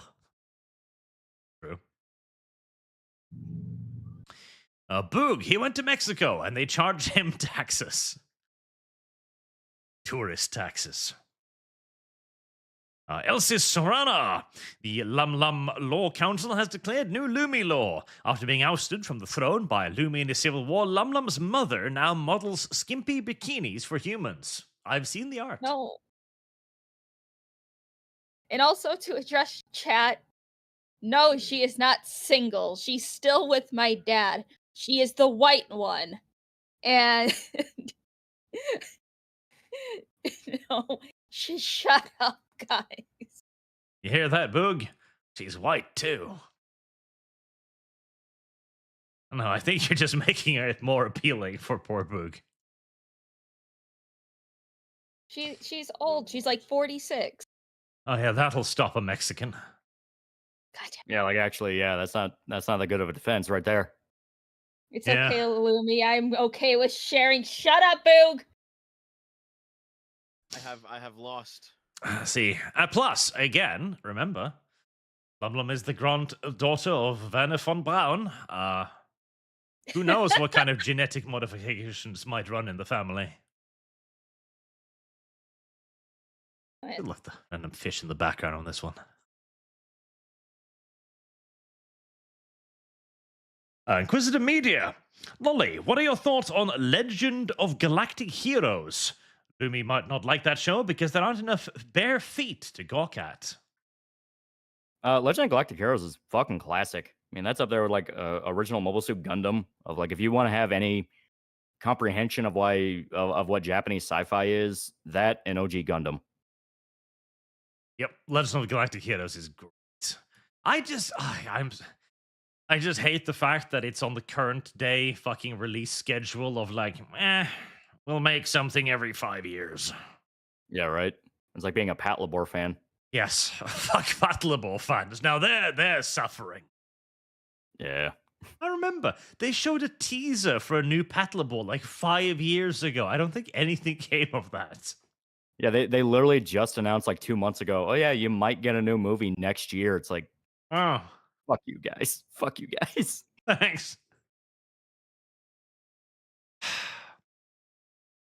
Mercenary X21. The tank thing remind me of San Diego incident. Remember that tank rampant as a kid here, also picking a fight with the tank. What was he going to use to fight a tank like? A butter knife? Oh yeah, there was a moment, wasn't there, where somebody went on a joyride in a tank in the US. Yeah. Dude smoked a bunch of meth. I guess he worked on base because he got access to the one of the tanks, and he just drove around on the highway with the tank. Mercenary Anyone, Johnny Somali's lover, Hanky Poo's family is worse. Legal Mindset says 36 years, possibly going over 40, and he might be sent to China, apparently, to be in prison. Well, that's going to be fun. That's funny. You ignorant slut. Krieger, you forget America. You forget Arch. America is a multi-ethnic society, hence why we don't believe in prison reforming. Yeah, you seem to have given up on the whole, like, reform them in prison thing. Yeah, pretty much. Mercenary Anyone, make sure that sodomy is with a jackhammer on 11. Oh, opposed to it, necessarily. And so on the Lich. Only those who support terrorism, Arch. Do you know how little that narrows it down? Well, that's what I said. That's the problem. All commies fly off the handle and do their worst against imaginary Nazis. Listen. If the purge of the left wing in America is a little bit too broad, I'm not going to complain. Mercedes Anyone, remember the Wii game Mad World? That for Pidos. Mad World. I don't even remember the Wii game Mad World, no. Mad World was kind of like, it was like pre-Platinum, but it was right between that transition of Clover and Platinum. So very over the top, very violent. The entire gimmick is all the different fucked up executions you could do to people. I thought Mad World was a movie. No, it's a Mad World. Yeah. Yeah. But no, Mad World's the game where you have the for the last fucking time, no one said there'd be math clip comes from. Oh, that's where it came from? Yeah. David the Red, Norwegians are softies. Americans have much more rebellious culture, and it's reflected in the behavior of our cellmates. They would gut your prisons. Ah, we'd love them to death. They'd be happy. We'd threaten them to send them back to America, and they behave. And Murky Product, hello Arch and Footfish. I was wondering if you had any recommendations for 40k alternatives for someone who enjoy the video games over the tabletop. Ground Control. Try Ground Control. Both the old and the new games are pretty good. Cameron not here. It should be Lumi's shit list, right? Lumi's shit list. Schindler's List. Lumi's shit list. And Papazot, Loli, convince Barch to play The Dead Rising. See the weird shit that studio don't take chances on anymore. Oh yeah, Dead Rising is fucking awesome. I've been slowly working my way through a whole retrospective of the series. Dead Rising 1 is janky, but very, very fun when you know what to do. Dead Rising 2 is a refinement of 1, so it's all the good parts kept along and all the little issues and like, that's annoying as fuck, ironed down. And then Off the Record, which is kind of a side sequel to 2, is the best Dead Rising game ever made, and anyone says otherwise, you are a homo. I played 2 years and years ago, and I remember quite enjoying it. Yeah. Yeah, 2 was really, really popular. That's the one that kind of blew up and became mainstream because that's where you had Chuck, the combo weapons, all that. Off the record is Dead Rising 2, but now you play as Frank West, who is the protagonist from the original. And I love Frank West. He is so fucking cool. Jeremiah Hembre, why is Fortnite people using Darth Vader's voice to say racist comments? Oh, it's just better. It's the AI saying the racist comments. Of course, that's as good a segue as any. Yep, here we go.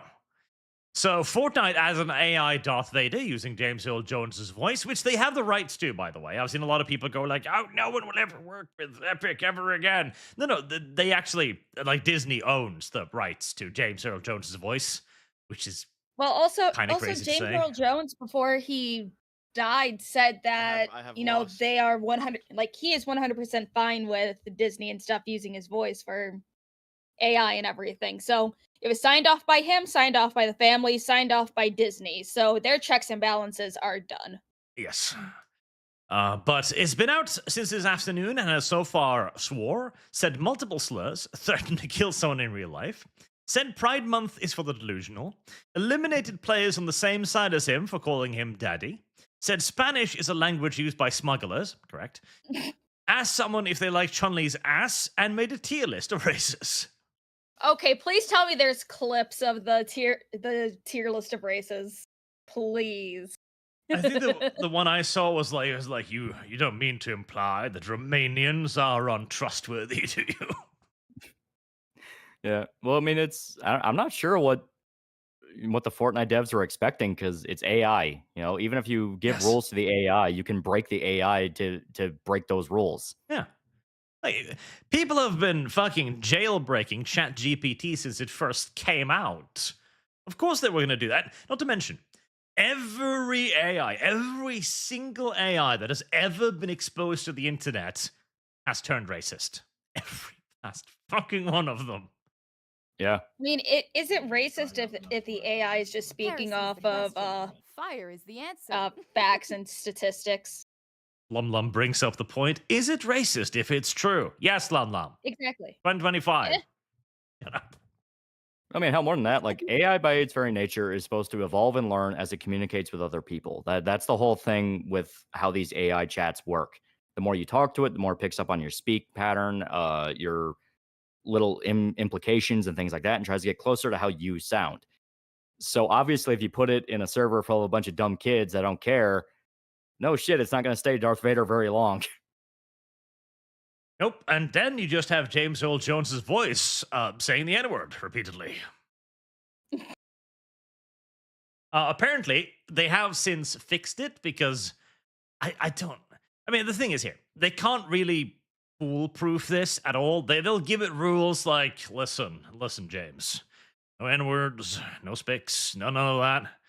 And they'll make an inexhaustive list. And then somebody out on the internet will go, what about kike?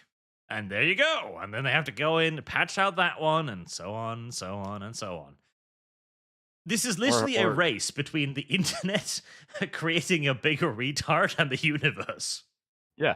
I mean, hell, like every other day, there's like a new slur to describe people coming out. So you're going to have to constantly update that AI on the vernacular of people, which changes every few years.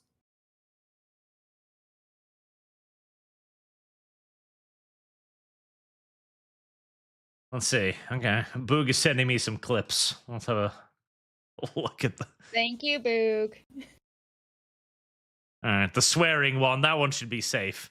The slur ones will probably not play online, just in case. Oh, man. Let's see.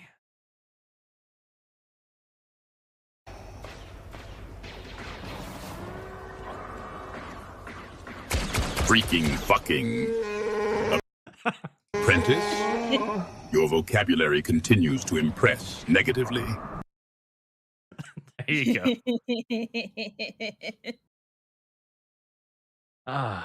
Okay, so this one too apparently is safe for the internet. Let's see. Spanish, a useful tongue for smugglers and spice traders.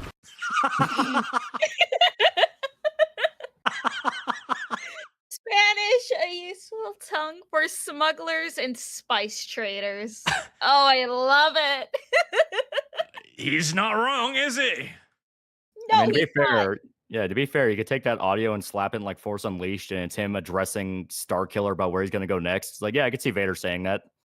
Yep. You're going to space, Mexico, fucker.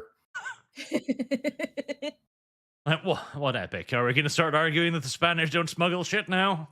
Are we? That's a good one, though. I like that one quite a lot. And again, then, because here's the problem.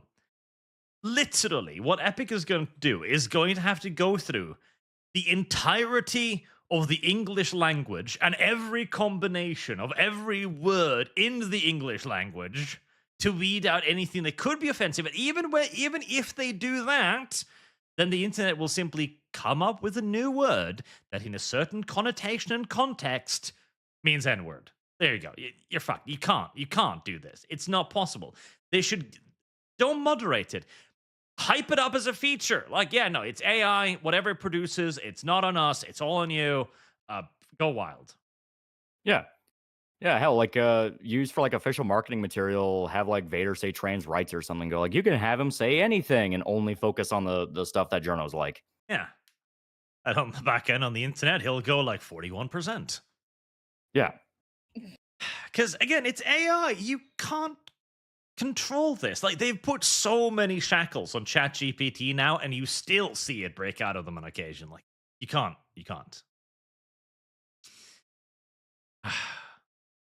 Right, let's see. On the topic of racism, I guess. A broad topic these days. The new Ironheart trailer. I wanted to watch the new Ironheart trailer because it has received very negative feedback so far. Has either of you watched it? I No. have not. Service guaranteed. Good. citizenship. Perfect. So this thing appeared to have been cancelled for a while because it was announced fucking years ago. And then it kind of went silent. So people kind of thought it had died. It had not. And yes, chat, by the way, I am fully aware of the far superior version of Ironheart from Japan, of course. I mean, hey, I think it's pretty neat that they decided to make an actual Service series out of a guaranteed porn. citizenship. Yeah, that's pretty good. I wonder, did the Ironheart jab predate Ironheart the Marvel character? I would believe not so. be shocked. I think so because that one came out in, I think, like, that came out in, I believe, 2006. And the new Ironheart came out in, I think, 2015. Yeah, Ironheart's really new. Like, she was around... She was around Civil War II, so yeah, 2014, 2015. I just checked. Ironheart the Jav, 2014. Ironheart the 2014, okay. character, 2016. Okay, so 2 Ha- years. So Yep, I think 2 years. Japan has a lawsuit on its hands here. It's time to launch a copyright lawsuit, Misa thinks. Yeah. Well, I mean, this wouldn't be the first time that Marvel has kind of done some weird coincidence type deals with their material. Like, anyone that's a Spider-Man fan probably is already thinking of Silk, which was you had a Spider-Man writer who, for some reason, out of fucking nowhere, threw in a character that was like a 15, 16-year-old Japanese schoolgirl, and her power was she emitted pheromones that made Peter want to fuck her. Yeah. Yeah. So this is not the first time Marvel has kind of encroached on some territory of what's going on there, big guy? What are you doing? You know, it's like, honestly, you would think that somebody at Marvel would have been like, you know what? I should probably check this. Google the name Ironheart. Huh, this is a porn parody. Maybe we shouldn't use this name. You're But acting like it wasn't bookmarked. There's gonna be so many teenagers that are just gonna discover Japanese porn for the first time via Fucking hope so. Ironheart. The worst part about Silk too. So they had a Silk show in planning, which they cancelled because they couldn't come up with a story for it. Really? Yeah, because Silk wasn't really there for the story. She was there for Dan Slott's like weird kink thing. I mean, yeah, but exactly. Heresy's the question. There's a Fire story. is the Okay, answer. what's your character? Well, we have a hot teenage Asian chick whose superpower is turning you on. Oh yeah, I can't possibly see how we could make something out of this. I have no idea. Like, fuck, that's Black Cat. Fuck it, god damn it. Yeah, and more than that, it's like, isn't that the thing they yell at anime manga for doing all the time? Yes. Yep. Like, I don't expect Shakespeare out of Silk. I expect a hot Asian chick in tight clothing. That's it. And if as adult men you still can't figure out how to make entertainment out of that, well, shit. And fuck it, just hire the Totally Spy studio, make it an animated series. They'll figure something out. Yep, there you go. God, I miss Totally. I mean, they rebooted it. Wait, did they? Yeah, Yeah. it was like a year or two ago. Is it bad? I didn't watch it. I think it's only in French right now. I don't think they got the English version out yet. I was hearing that they were going to bring back the original VAs, but I'm not 100% sure. I mean, Jennifer Hale. Yeah, Jennifer Hale will probably 100% come back. She'll come back for fucking anything. Yeah. All right, let's have a look at Ironheart, the non-Jav version then.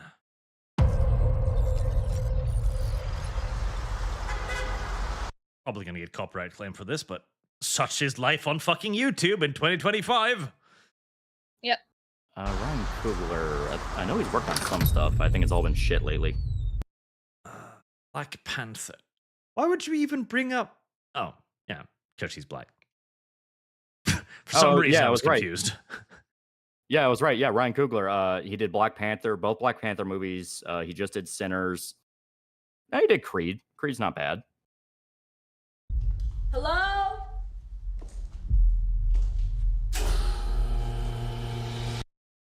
Oh, yeah, she looks like a teenager. Is it just me, or does she have a very old person face? Maybe it's the lighting, but Maybe. I will say immediately, this does not feel like superhero show. This feels like guy with a machete is about to barge into the elevator. A little bit. Please shut off lights. For real? Yeah, this is a horror trailer. Welcome, Riri. It's a In bomb. less than 3 minutes, the air in this elevator will no longer be breathable. Oh, what is this? Yeah, what is this? Why? What? This is why you take the stairs, everybody. Yeah, this is That's turning into a Chicago. horror film. Either that or a really spicy Japanese erotic video. Are you sure this is Ironheart, not like a new Saw movie? Not sure. You'll suffocate and die unless you break into the device on the floor, where you'll find a gas mask. Good luck. Screw this.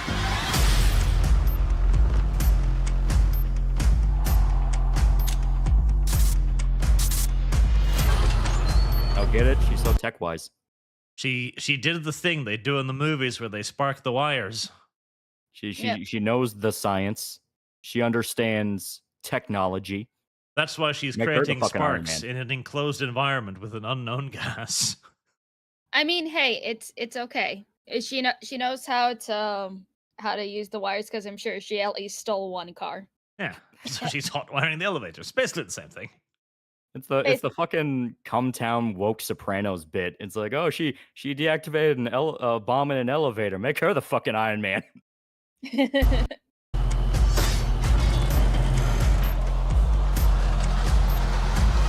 heard Riri Williams was a genius.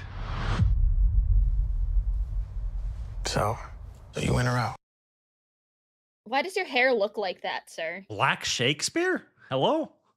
Yeah, I don't know who this guy's meant to be. Also, okay, so his task is, hey, listen, Riri, there's a thing on the floor, there's some high-tech shit there, there's a gas mask, get out of the elevator. And her solution is, no, I'm gonna ghetto jump this bitch and crack open the door by tearing off the railing. I heard you were a genius. Yeah, it's he, like he look. what was the point of this test? It's like, oh, I'm gonna put a bomb in an elevator that emits a gas that'll suffocate you. Here's a gas mask on the floor. Don't die. It's like, So was the test meant to be she thinks outside the box, or like what Yeah. what were you trying to prove? Her solution was to not put on the gas mask and instead break out of the elevator using a piece of rebar. Huh. I'm an individual. I don't go by your rules, old man. Listen, I'm black. I break shit. God damn it, Disney. Stop it.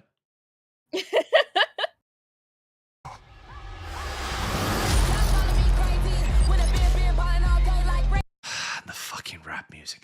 Okay, am I the only one who notices this? Every time that they put rap music in Gladiator, because Denzel Washington is the only commonality between black people, rap music. Is that the only cultural touchstone we could possibly lean upon? Yes. I mean, we're talking about like AAA level Hollywood, so yeah. That's literally the only experience they have with it. Riri, I see you. I see you're fed up, waiting to be acknowledged for your greatness.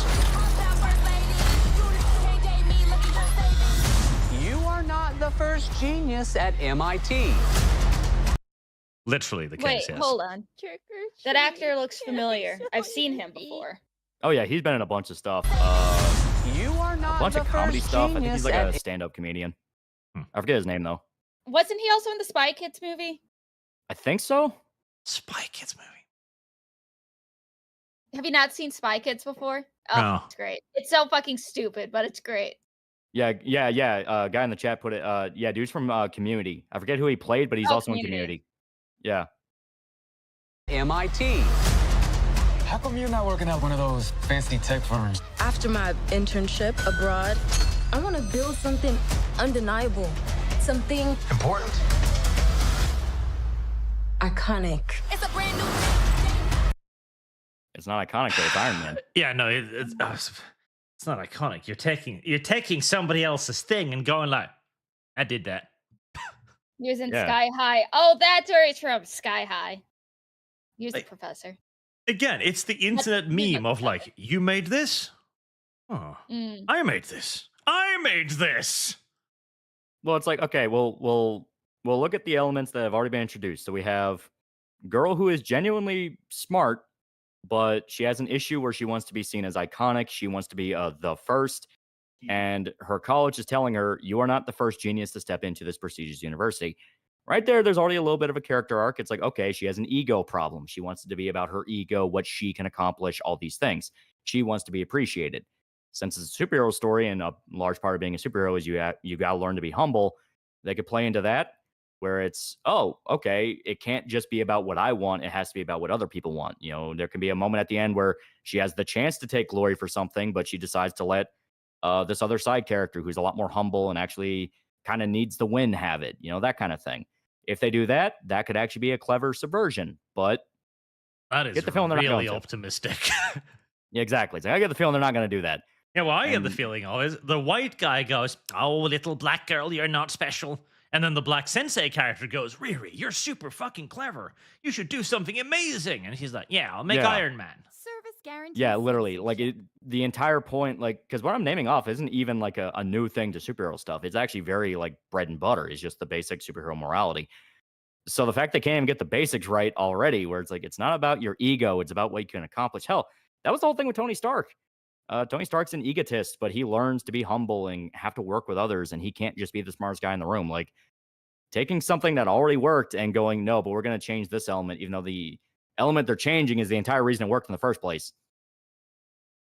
I can give you the tools to help you carry out your vision. But anyone who's ever accomplished anything iconic in life, You ignorant on. slut. So they're breaking in. Okay, who's breaking into a place? That's her friend, right? That we saw earlier. I think so. Her friend and her non-binary friend, I guess. And then, why Yeah, is it looks like they. My guess is those three are going to be the bad guys, and they're going to try to steal the super secret technology and probably get their hands on a super weapon. And Riri's like, I have to stop the bad man, so she takes her own super secret weapon and fights the bad man. like in life, $200 million for this. has had to do some questionable things to get it done. What will you do, Riri? You've bitten off a hell of a lot more than you can chew. I could chew a lot.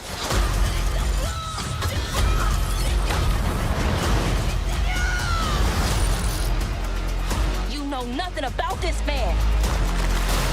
All right, so the sensei is going to be the bad guy, quite obviously. Yeah, okay. So I kind of called it in the sense of like, oh, it's about her ego being manipulated, and she has to learn the difference between serving herself and being an actual superhero. This background looks very sus. This does not look like MIT or the dude's place at all. And I'm kind of hung up by this scene where they have it on the back of their car. Did she steal this shit? Because I think so. Wasn't the original Ironheart story that she basically stole an Iron Man suit or something? She stole bits and pieces and built her own. That's like to the best of my knowledge. I don't read. You're gonna end up dead or in jail. This is so much bigger than that.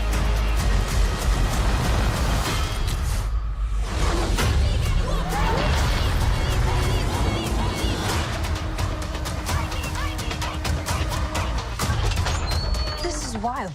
A shady bunker. My bunker's not shady. Would a shady bunker have that on the wall? It's literally above a crate of self-guided missiles. I'm returning those. All right, I feel like White Guy is probably going to be the best actor. Probably. Yeah, because like at least that delivery there, like, okay, I can kind of see that working in a flow, but like that was like 2 minutes 50 seconds, and it feel like nothing happened. All right, so and okay, well, one of the problems is it's got one of those current day trailer problems where they go, "Oh hey, we've already told you the plot." So Yeah, dude's gonna literally, introduce like- himself and be like, "Hey Riri, I'm your best friend. I'm gonna help you out." And it's like, "I'm actually evil." Oh, I didn't need to know that from the trailer. That would Yeah, at least have the thief guys being like costume, you know, they're costuming you up, they're wearing a mask, you know. That way when they're pulling the heist, it could be a reveal of like, oh, it's that guy. But they're just like standing there. They're not in disguise at all. maybe they're trying to red herring him. It's like, no. The black dude with evil pentagram things on his shoulders is not actually the villain. That'd be Yeah, maybe. Yeah, maybe. It's like, oh no, he's actually this other Marvel character. Because I know in the trailer it looked like one guy went invisible, so maybe they're gonna try to pull someone from like more obscure, kind of like D-list. I mean, I feel like Ironheart is delisted enough already. She kind of And is. also, and it's like with how many shows that they put on Disney Plus that they expect people to watch before watching a movie is. So who knows? Well, the Be problem something. is they are expecting way too much homework now. Yeah. See, the beauty with Justice League Unlimited was that they were short episodes. So you were introduced to characters who were in there for that episode. They gave them a brief rundown. That was kind of it. Yeah. Whereas in Marvel now, you know, you don't gotta watch a 24-minute episode to catch up. There's a 2.5-hour movie that explains why Captain Falcon is doing this. Mhm. A guy saying Mephisto and the Hood are gonna be in the show. How the fuck are they gonna do that? Interesting. Like, okay, the Hood I can kind of see because he is more street level, but like Mephisto would be dipping into like a whole other thing. Are they gonna make it to where you have to watch fucking Ironheart to watch Ghost Rider? Probably. I wouldn't be fucking surprised. It's like I don't know why that there's just such a trend of okay, you need to watch this so you have context for this. Because The Boys is doing the exact same thing because since they had Gen V or whatever, then it's like, oh, but that's gonna be like a key thing for the next season. It's like, but I don't want to watch that though. Yeah, it's like, no, fuck that. They showed red cloak, and they showed that. So yeah, the Hood seems likely, Yeah, okay, yeah. but So if Mephisto.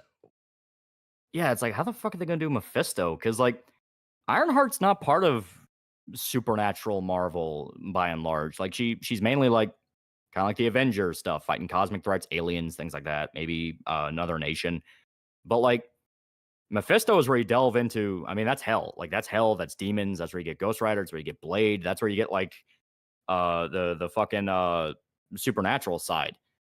So oh god, it really feels like, now that someone pointed out, like, are they gonna use this to introduce Mephisto, and then when you watch Ghost Rider, uh, you were expected to watch Ironheart to understand what Mephisto was doing in that one.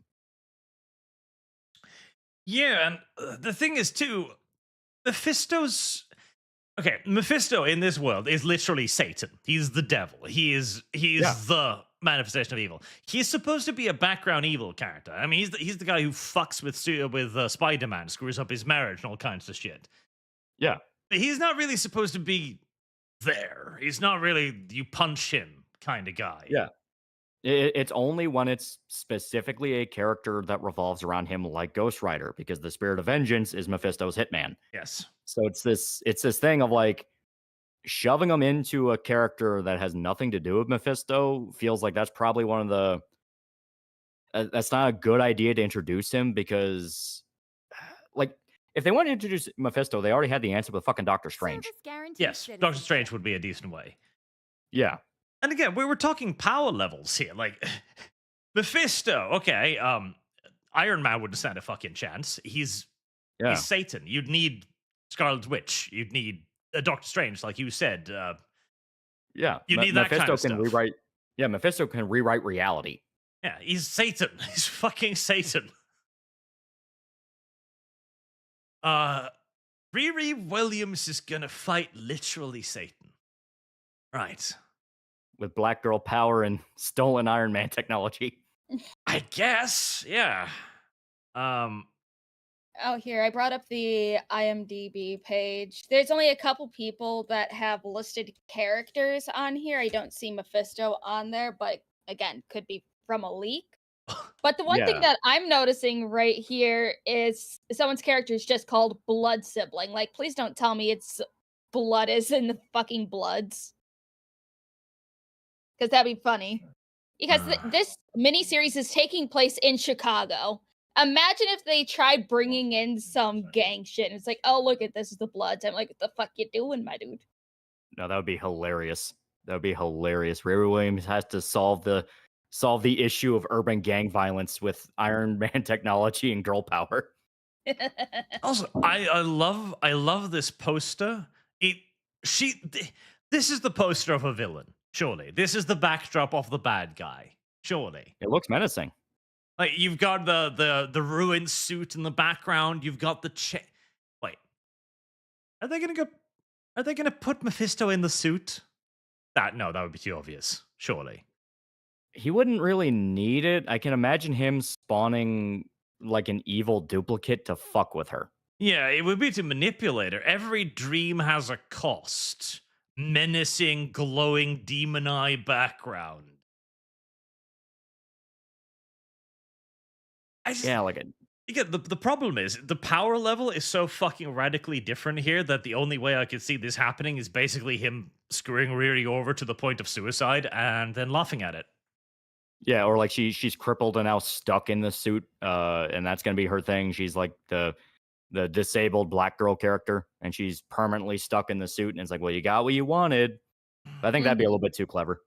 Yeah, no, that would be actually cool. Like, take this person who is like the manifestation of bravado and self-security, humble the shit out of her, teach her that there are way bigger fish, and then have the permanent reminder of that humbling be basically fused to her. But again, that would be crossing the safe, edgy line we talked about earlier. Yeah. Yeah, I doubt it. That would be far too cool. That would actually involve, stakes.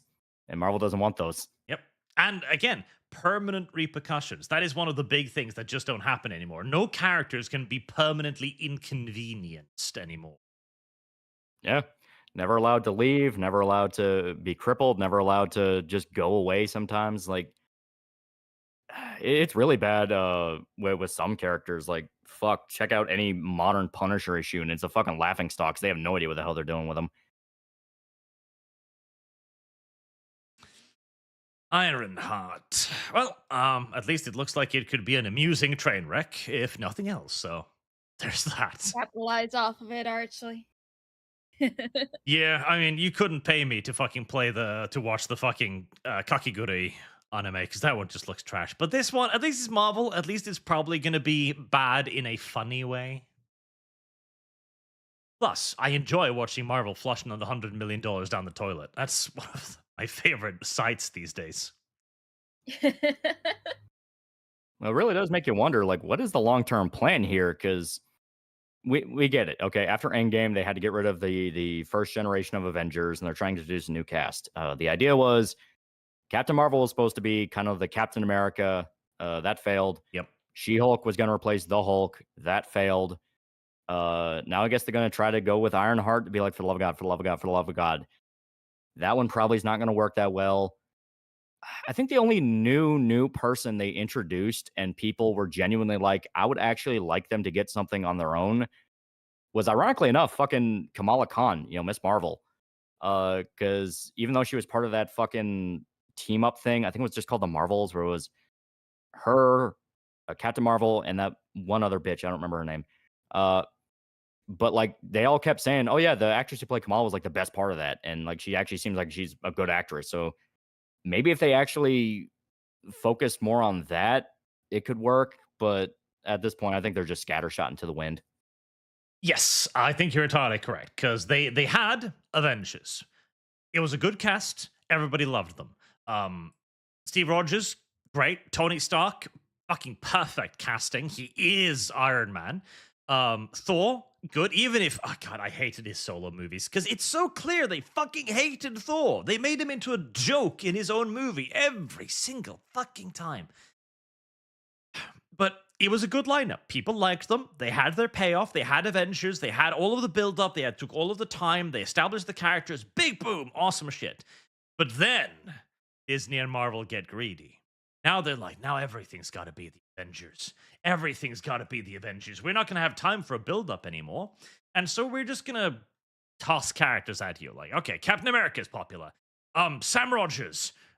And they give a movie. Doesn't do very well. They give him an entire TV series to establish him. Fails. They give him his own proper Captain America movie to establish him, where they constantly harp on, did you know that he's Captain America? He's Captain America. Fails.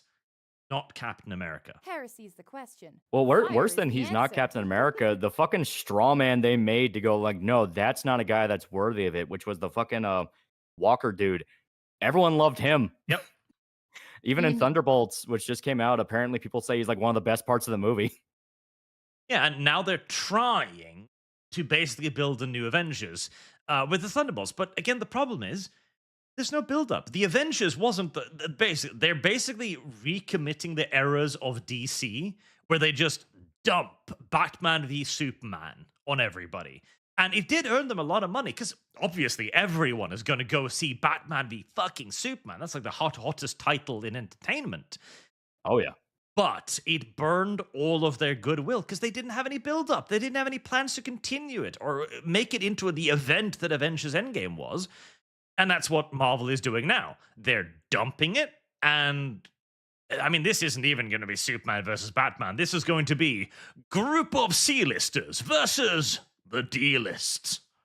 Yeah. And to be fair, there is something you could do with that, because that's basically in line with what Suicide Squad did. Yep. That for DC, that took off. Granted, some of the characters in that were pretty recognizable. Everyone knows Harley Quinn. But the whole thing in Suicide Squad is these are a bunch of D-listers. They could just die, and some of them do die. But they had fun with that concept. They were able to play with that and do something entertaining with that. Marvel right now is running into the issue of they've kind of already burned all the really famous people. And there's still rights issues regarding around the really famous people. Like, do you want to know why we never actually got a Spider-Man fucking Venom crossover at any point when either of those were coming out? Oh, and I know that Spider-Man's entire intellectual property thing is a fucking mess. Yeah, it's still, Venom is still owned by Sony. And one of their stipulations was there cannot be a crossover between Spider-Man and Venom. And it's like, you literally had it as a rule that you're not allowed to print money. Yep. Well, it's because they're all jealous of each other. They don't want to give anybody else the win. Yeah. And it's fucking insane.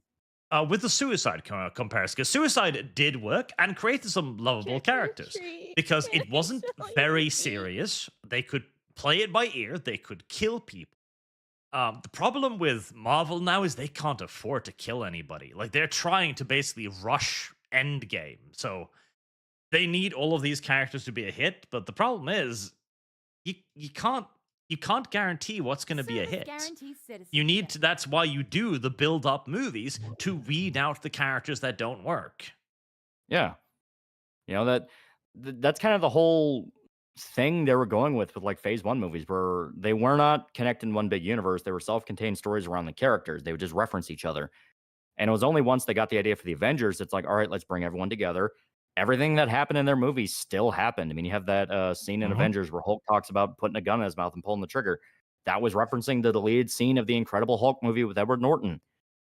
So it's this thing of they're running into the exact same issues comics have, where they're more worried about the crossovers than they are just the mainline stories.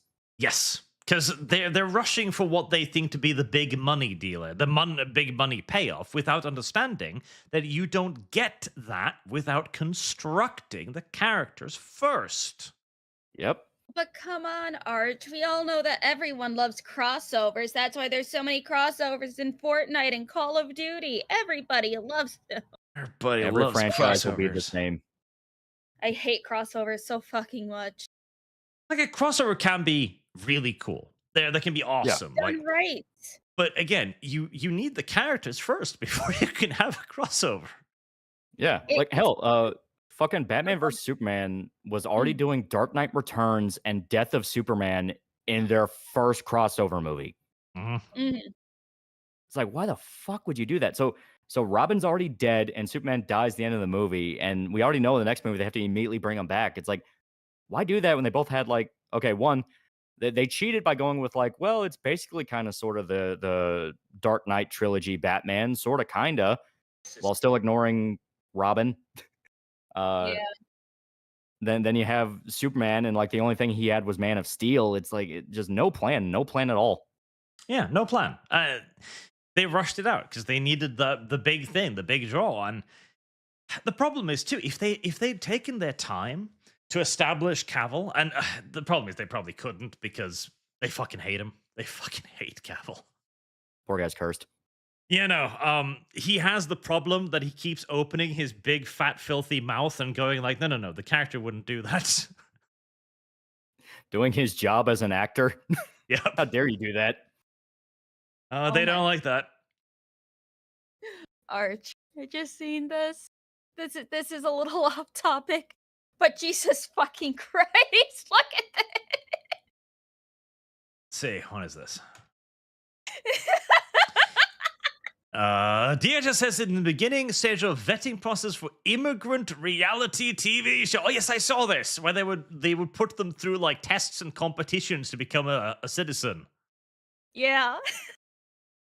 Fuck it, I why was not? joking about that when I was mentioning that before. They stole my idea. I should have patented it. Yeah, go nuts with it. Call it most extreme immigration challenge. No. Let's bring back American fucking Gladiator. Yes. Oh, I loved American Gladiator. Let's do it. Where they have to compete in all of these crazy challenges, and at the end of it all, they just beat each other up with sticks. Oh, yes. Oh, no, I like this one from Aura Master, Big Brother Homeland Security. Yeah, Takeshi Castle style, that'd be great. Yeah. Like, listen, they'll run a giant boulder. You want to bring in the best and the brightest. You want to bring in athletes, future gold medalists. Well, American Gladiator is how you do this. Title Border Jumper. Yeah, border jumpers. And you give them like crazy fucking obstacle courses to run through. Now you need to avoid the ice helicopters. Loser gets sent to Mexico. Yes, regardless of where they came from originally, Mexico. It's like, wait a minute, I'm from France. No, you're not. You're Mexican now, motherfucker. Yeah, too bad. Here's your Mexican passport. Trick or treat. Can I smell your feet? I'm all for this. I am all for this. Right, since Lum tore us out of our talk about Ironheart, I guess we can also mention another clearing up topic, which is Doom, which Or how about this before we go on to Doom? Read a couple super chats, Arch. How about you be careful and I don't bring up the Lumi foot grinder? You already did. Read. I want to do because Doom flopped, and I don't understand why. I don't think anybody understands why. Why. Speculate after you read super chats. Go into your corner. Be yourself now. What the fuck is wrong with you? Read super chats. God damn it! Fine. Boog, if you remember Duwang, you know quality. Beautiful Dwang. Why you hating? Lost media should be immune to copyright claims. It should, but it isn't. It's the Twisted Frenzy. Hey, Arch and Co. I am on the night shift this weekend, and you guys are the only thing helping me get through it. Doom 2016. Yorozuya, never expected to see almighty Loli here. Thanks for getting me to watch Gunsmith Cats, and the Conan video was dope. Hell yeah. Gunsmith Cats is great too. It is good. See, I didn't expect this crossover, but having talked now, I'm surprised we didn't have this crossover before. We sound like we like each other. Hell yeah. Dizwiz, Lumi, why do people hate Arch? Ignorant Because Lumi slut. keeps spreading fucking propaganda about me, that's why. What propaganda? If anything, I speak very highly of you most of the time, you little fucking shit. And yet every time I tune in, it's always some slander. Because like, I always tell people I don't understand why people don't like Arch. He's literally one of the sweetest people I've ever met. Just he doesn't say any of the sweet things publicly. Because he's a little shit. He needs to keep up the tough exterior. I tried that. Okay, I even tried that, and I just get accused of being creepy again. It's like, why are you doing this? You're scaring me now. It's literal response. I try to be nice and like frightening me. No You're winning. frightening me. No fucking winning. But no, I don't understand the hate for Arch. It's all silly, to be honest. And don't forget tomorrow. Don't forget, guys. Tomorrow we're gonna be watching the Major Shill's fucking video on Arch, so that's gonna be fun. Yeah, thanks for that. You're welcome.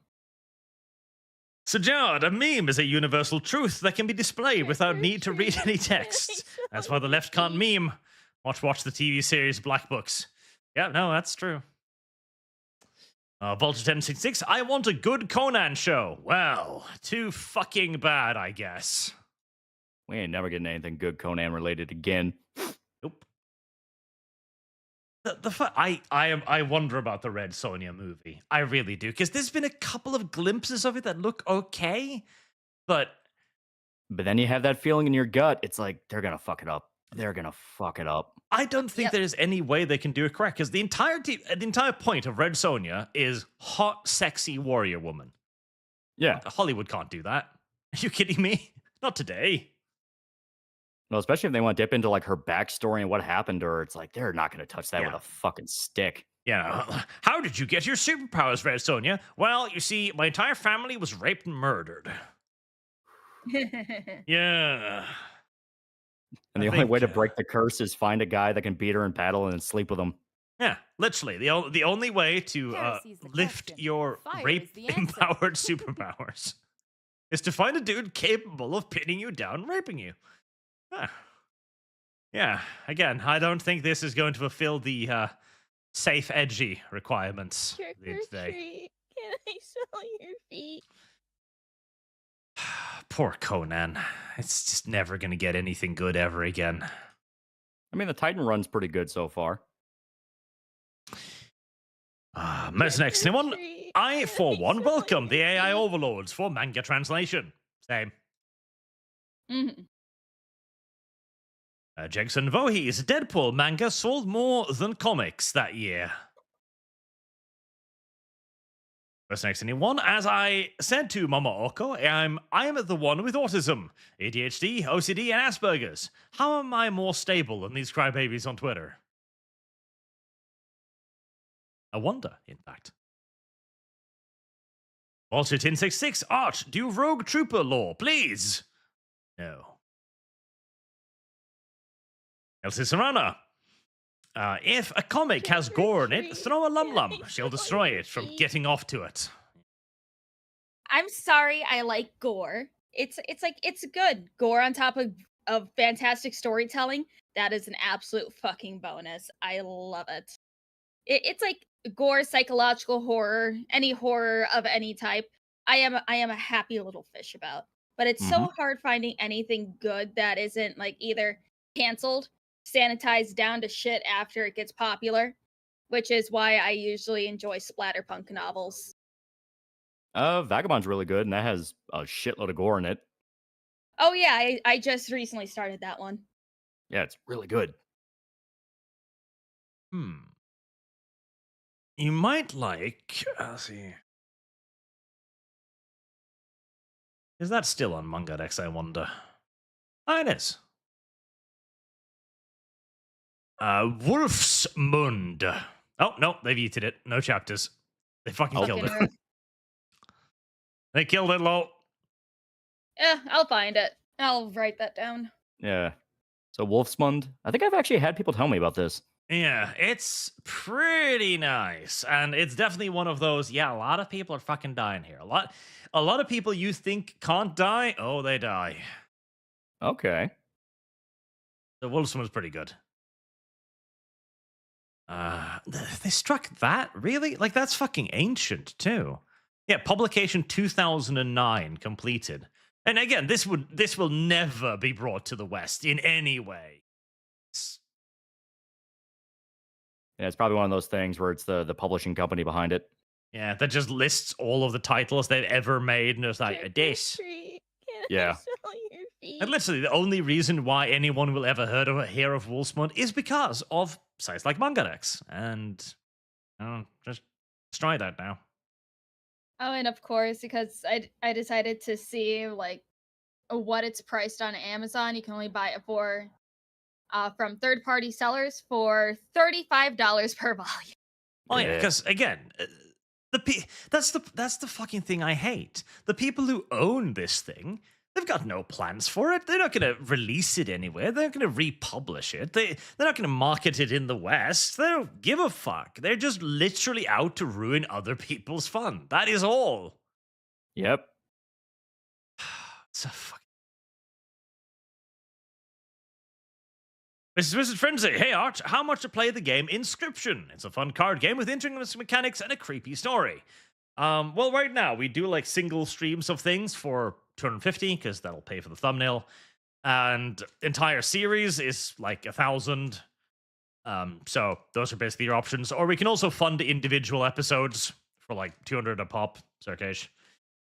Hell, half the time I spend more money on the fucking art than on the funding, but at least that proves that you shits are interested. Oh, here you go. I found another site that has it if you're interested, Loli. Okay. Future trends in electrical vehicle sustainable transportation. Oh, goddamn it. What the Why fuck? did it do that? This isn't manga, lum lum, you tard. Ugh. You don't know, maybe they're breaking into manga. Oh, Tarnum. no, that's why, because they have dummy links when you go to the actual thing. You know what? That's kind of fucking smart. That's actually not a There bad you idea at go. all, yeah.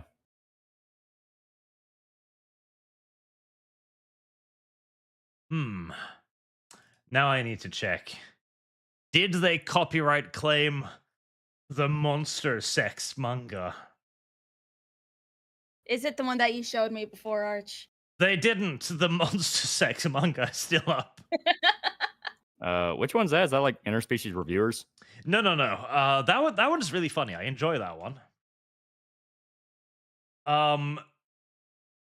Can I find a image? There we go. An image that won't get me fucking eaten. That will definitely get me eaten. That will get me eaten. All right, there we go. That's not necessarily representative, but at least it won't get me fucking deleted off the internet. So there's that. So this one is called the Immortal Girl of Furofushi no Shoujo. The story is that there's this incredibly talented magician girl who blows through all of the Magician colleges. She learns everything there is to know. She's incredibly fucking smart. Reads the entire library in like a fucking couple of months, basically. And then she happens across a book on interspecies mating with goblins and tentacle monsters. And from there on, the entire plot of the manga is she makes herself immortal, invulnerable, and capable of regenerating, explicitly for the purpose of becoming a monster seedbed. This was 100% written by a woman, wasn't it? Oh, yes. Called it. 100%. This is the most feminine manga I think I've ever seen. And it's still on Manga Dex, so there you go, chat. Joy. Let's see. Yeah, the name of the author is Luna Usagi. So, yeah. Yeah, probably safe to assume. Yeah. Yep.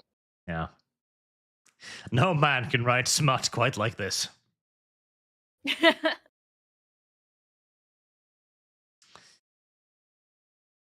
Zodiac 12, tell Loli to stop being a coward and play the Coffin game on Steam already. Play, I guess. Yeah, Coffin of Andy and Lele. I keep getting recommended, and it's like, I'll get to it when I get to it. Yeah, I know that feeling. It's very fun. Arch and I recently did the Coffin of Andy and Renee. Trick or treat. Oh, it's great. Can I Yeah. smell your feet? Right, enough of Lum's interruptions. Now, Doom. What? Why did Doom fucking flop? What happened? Kurt, what happened, Lum? Explain it to me. I don't know. I seen some people say they didn't really like how it's basically Halo but Doom. Not really. So I haven't played a lot of Dark Ages. I played like the first level because that's all that was installed, and because we were trying to play it on Steam, not Steam, on stream. So we didn't want to wait like 3 hours for it to finish downloading, so we just wanted to fucking play Expedition instead. But the little bit I played, it has a very slow start where it's trying to ease you into this new style and new gameplay, where it is a lot more. It's a lot more, I don't necessarily say tactical, but you do have to plan things out a little bit more. And coming off of Doom Eternal, where it's all about that quick reaction, jump from enemy to enemy, just do everything as fast as humanly possible, that's going to hit like a truck. And on top of that, from what I understand, the PC version has a lot of issues. A lot of issues. I didn't run into any of the issues. There's for me, there's a couple of big complaints. The segments with like the dragon is so fucking gimmicky. I don't like it. It's you fly around and you hold down the mouse button occasionally to shoot things. It's very gimmicky, not interesting. And you're flying a giant fucking hard rock metal dragon beast with energy wings and thruster jets, and you manage to make it boring? How? Service guarantees Yeah. citizenship. You've got another one where you pilot a mech and punch demons. It's very simplistic. It's very, very simplistic. It's painfully fucking easy. But at least then you're punching demons. Like there's a certain amount of like, yeah, to that.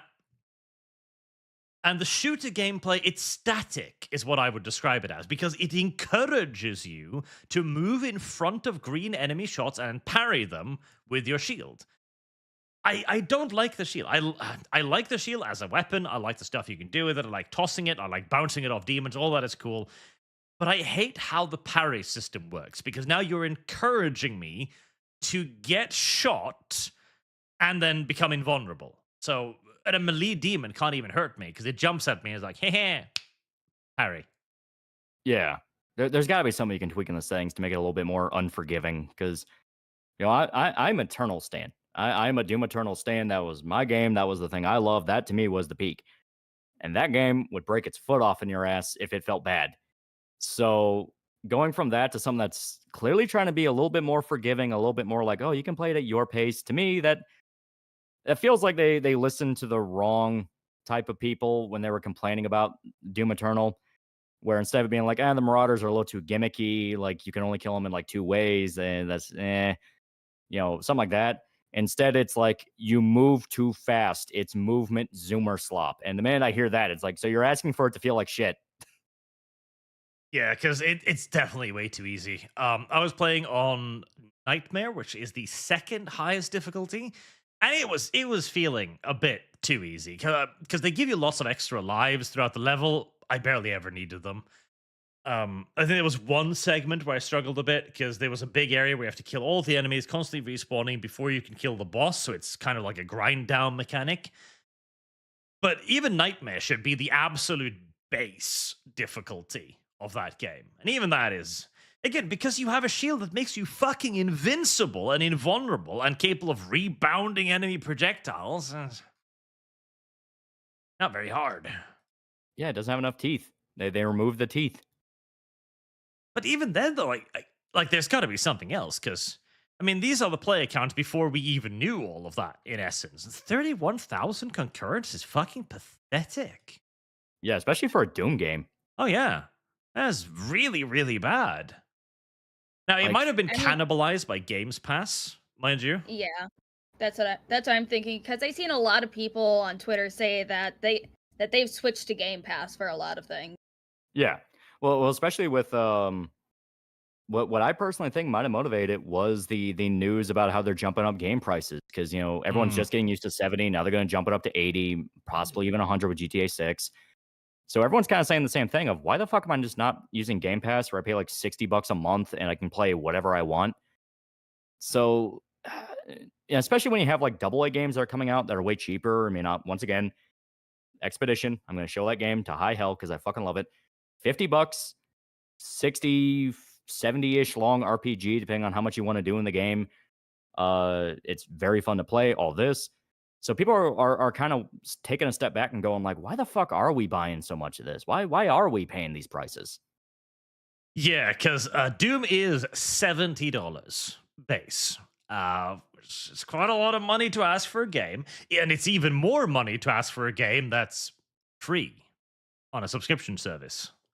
Yeah. Mm-hmm. So I think you're probably onto something there. That was a serious hit because, again, $70, a lot of money, especially again for a free product.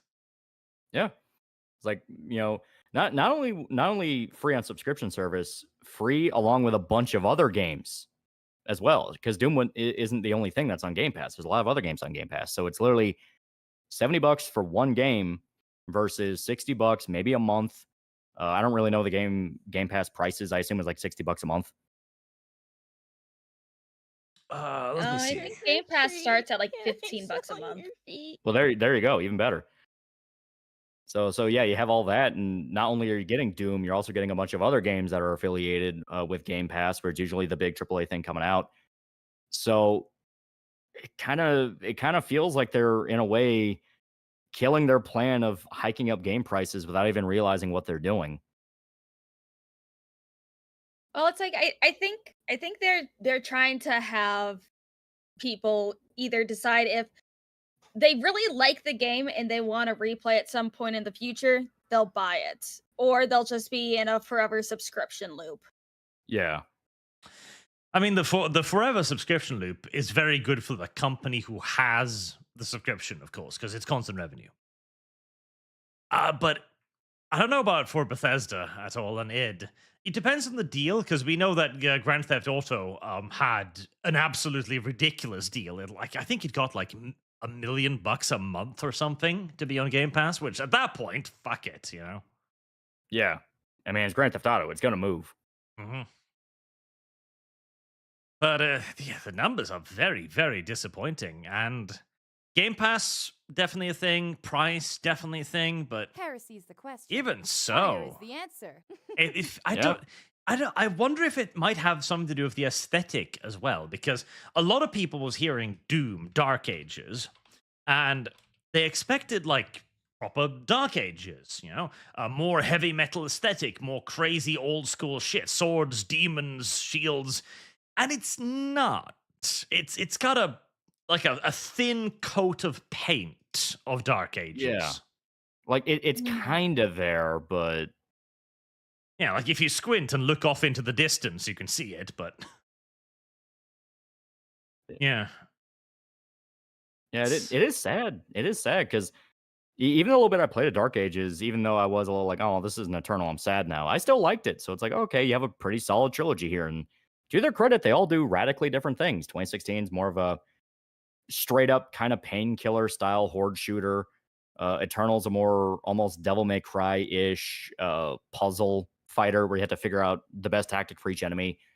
And Dark Age is kind of doing its own thing with this mix of like melee and shooter. It's like I think all three have their concepts and what they want to do with the gameplay, and they do look really cool.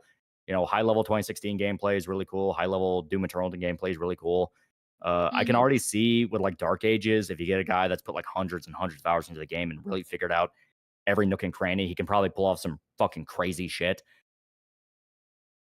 Let me see. So I'm even just looking at Twitch tracker to see like how many channels were streaming Doom the Dark Ages and how many people are watching. The peak channels that were streaming Doom the Dark Ages was only 3,857 channels, with a peak of 163,935 people watching. Yeah, that's crazy. Yeah, like it seems like people just weren't interested in this game, honestly. Yeah, it's weird. Because I was playing it on launch too, and I was disappointed by the people watching for the thing. Because usually on launch you get lots of people watching, right? Yeah, so they want to see the game. Yeah, I was like, that's weird. Like, I expect a lot more from Doom, and this kind of jives now. It seems like people just weren't interested in Doom for some reason. Yeah, we need to dump the Doom guy and bring back Serious Sam. Unironically, I want a new fucking Serious Sam. Sam and Duke Nukem, bring them back. Yes, absolutely. God, Serious Sam was excellent. And imagine what we could do with Serious Sam with modern technology. Like, so much fun stuff. I want 10,000 enemies on screen. Well, wasn't that because like Serious Sam 4 did come out, but it just kind of like faded away because it wasn't really that good. But like, yeah, part of their fucking marketing was like you can have like 1 million enemies on screen at once, and it's like, okay, that sounds fun. Kind of a nightmare to play though, because I don't even want to imagine those arenas. Yeah, the problem with Serious Sam 4 it failed doing that thing where it's about size and scope and scale, and it kind of just made it a basic shooter. That's not how Serious Sam really works. The way Serious Sam should work is basically having you at one end of a massive arena, and then about 5,000 enemies on the other, and then it gives you an automatic rocket launcher and goes, enjoy blowing up everything. Yeah, see how many bits of meat you can turn all the enemies into. Yes, that's the point of Serious Sam. So, I mean, with modern technology, I would love that. Just have a huge ass open map, give you big, dumb, retarded weapons, and then just put a horde of bad guys on the other end, and then allow you to hold down the button whilst giggling at the brutality you inflict on them. Yeah. Simple. It's not a complex idea, but fun one. Sometimes simplicity is brilliant. Yeah, it's like because I recently played Ready or Not for the first time. It's very simple game and concept, but I've had a blast with it. It was so much fun to play. Oh yeah, Ready or Not's fantastic. Just with all it lets you do, and yeah, the situation themselves are relatively simple. It's, hey, there's a new hallway. There's probably a guy hiding in that hallway. What are you gonna do to react to that? And that's basically it for every single room. And it's like even if you want to look a bit deeper into like each scenario, you can listen to the 911 calls. You can look at the reports. You can even look at the environment itself, and it tells a lot. Like, oh yeah, Jesus fucking Christ! It's yeah, like that Epstein mansion with the crack house room, like the child room in that crack house and shit. And I think it's like the 7th mission, I believe. That's fucked. Yeah, because you have they have a school shooting level they're working on. They have they have the Epstein mansion, which is fucked up. Valley of the Dolls, and the streamer level too. Yeah. the streamer level where you find out this guy is like hired a local gang for protection because he's running a CP ring and Bitcoining operation. Yeah. Oh, okay. Ready or Not goes hard, man. Arch, we got to play Ready or Not sometime. We can get a couple of others to join us because it's fun with a full group of people instead of having to hope that the stupid AI of the game doesn't shoot a civilian. All I'd be Good doing try. is flashbanging you, anyways. Shut up, Arch. But it would be fun. We could start a fund for it and maybe have some of the top donors join us if they want. I think that'd be fun. Frashu Bangu. But yeah, it's a good game. I like it. I need to do another stream of it maybe next week. Yeah, it's a fantastic game. And we've got our 15 yellow supers. Oh no. Oh no, indeed. You get to see the baby launcher. Loli, I'm so sorry. All right, let's do it. You'll have to be exposed to this. This is how we monetize chat around here, by making them watch cursed things, and sometimes they like to do it. So let's bring up the baby catapult. This table was designed to help women give birth easily, and it's based on a patent filed in 1963. First, the pregnant woman is strapped onto the table, lying on her back. When labor begins, the table spins at a calculated This feels speed, like one of those Chinese mobile theoretically ads. using centrifugal force to assist in delivering the baby. The table's speed can reach up to 8G, which is equivalent to forces experienced by pilots during high-speed maneuvers in fighter jets. The speed of rotation is adjusted dynamically depending on the mother's progress and the baby's position. This force is intended to assist the uterus in pushing the baby out naturally by supplementing the mother's own efforts. At the base of the rotating table, a soft cushioned receptacle or net is installed to catch the baby safely once it is expelled. The receptacle is designed to absorb the impact and gently cradle the newborn, preventing any injuries. And this You is learned based on something a new real today. invention, by the way. The baby catapult exists. Isn't the world a wonderful place? We learn something new every day. Yep. Yep. Strangely, however, the baby catapult never really, hit its stride across hospitals. So Mankind was not ready for progress. Yep, we weren't. I'd rather deal with the epidural needle than a baby catapult. I mean, 8 Gs. Like, that's a lot. That's got to be fairly inconvenient for the poor mother. Well, it's like all I can imagine is like, wouldn't that just kill the baby? That'd be shaken baby syndrome right away. Soft, squishy baby head, not yet fully hardened. Whoosh. You know, I'm going to call a local hospital, see if they're interested in one of these things. I'm going to try to sell them.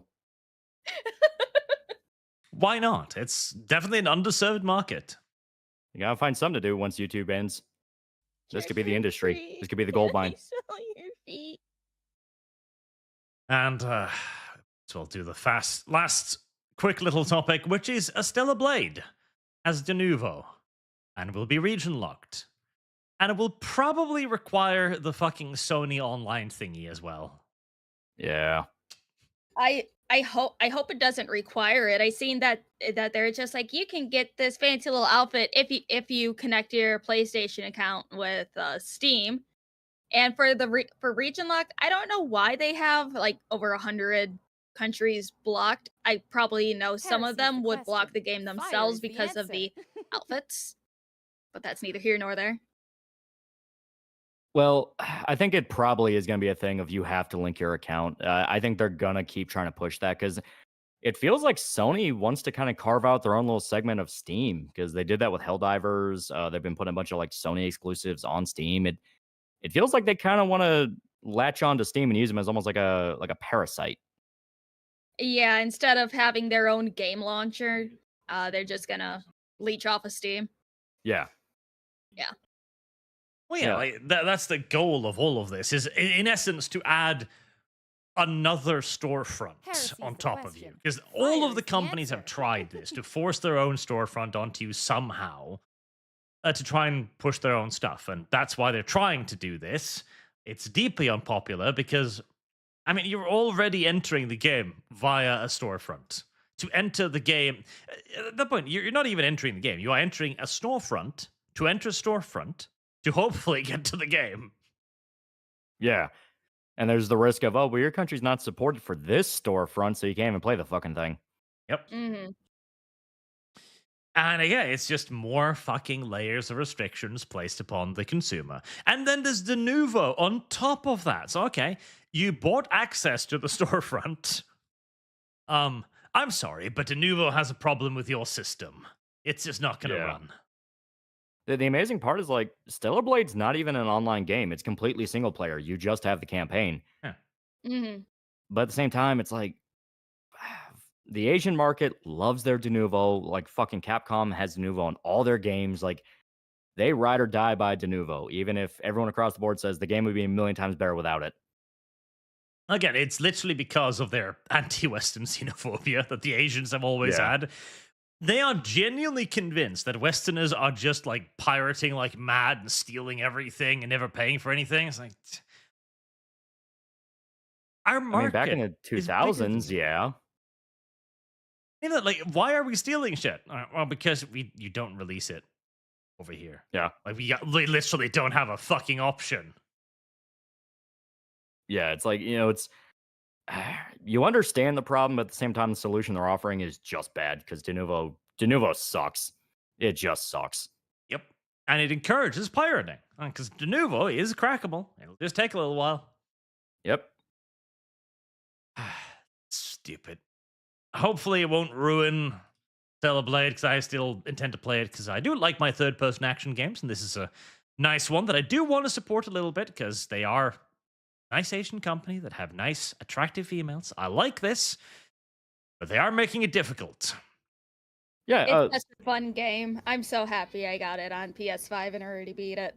Yeah, Stellar Blade's really fun. If you like Nier, it has a lot of Nier DNA, a lot of Sekiro-ish style with the combat. It's not fully Sekiro, but it has some influence from it.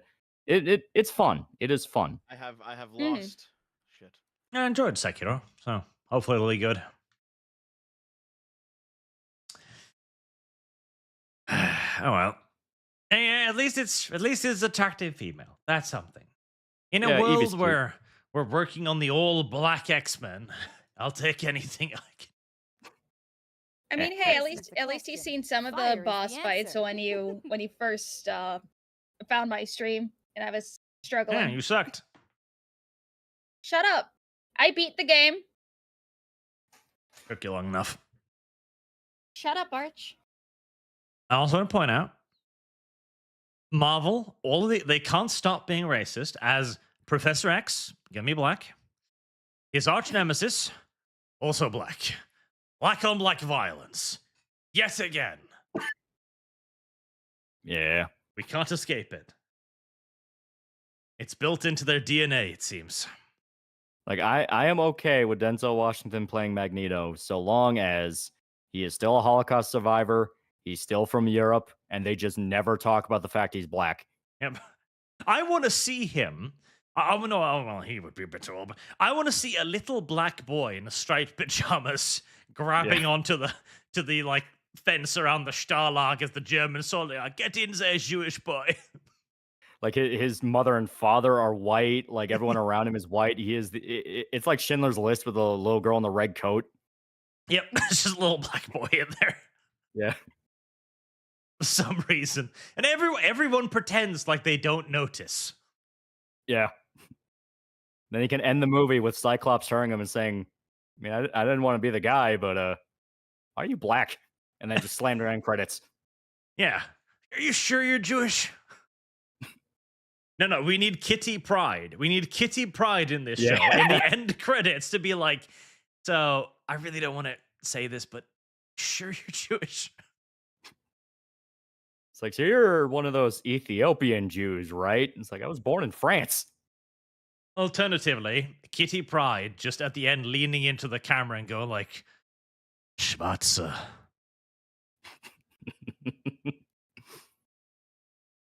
Okay, I used to love Denzel Washington. I thought he could play anything. Gladiator 2 demonstrated that is not the case. Gladiator 2 was fucking awful. Yeah, even he fully admitted it was basically for the paycheck. He's just doing a bunch of movies to cash out now. Yeah, it was a bad movie. He did nothing to save it, and he was clearly phoning it the fuck in. And it's a Gladiator 2. It never needed a sequel. So he'd probably take the role, and it would be bad. Yeah. But, I mean, again, if we get to see Kitty Pryde dropping an N-bomb... yeah, make it all worth it. All worth it. All worth it. Yeah. Besides, we'll still always have Man on Fire. And Man on Fire is still peak. Such is life. Such is reality. Denzel, even if you're getting a little bit long in the tooth now and you might have to retire, we will have the memories. Yep. Let's get on to the super chats then. Covered most of today's topics. Pokelda 2, Lumi, what is a Cinquita? Cinquita? Huh? Cinquita? I don't even know what the hell you're trying to say. What is a Cinquita, Lum? Hold on. Scroll up to see if I can actually read the super chat, because I don't trust your pronunciation. And what country does it come from? What is a Cinquita, Lum? Sounds Spanish. It does sound.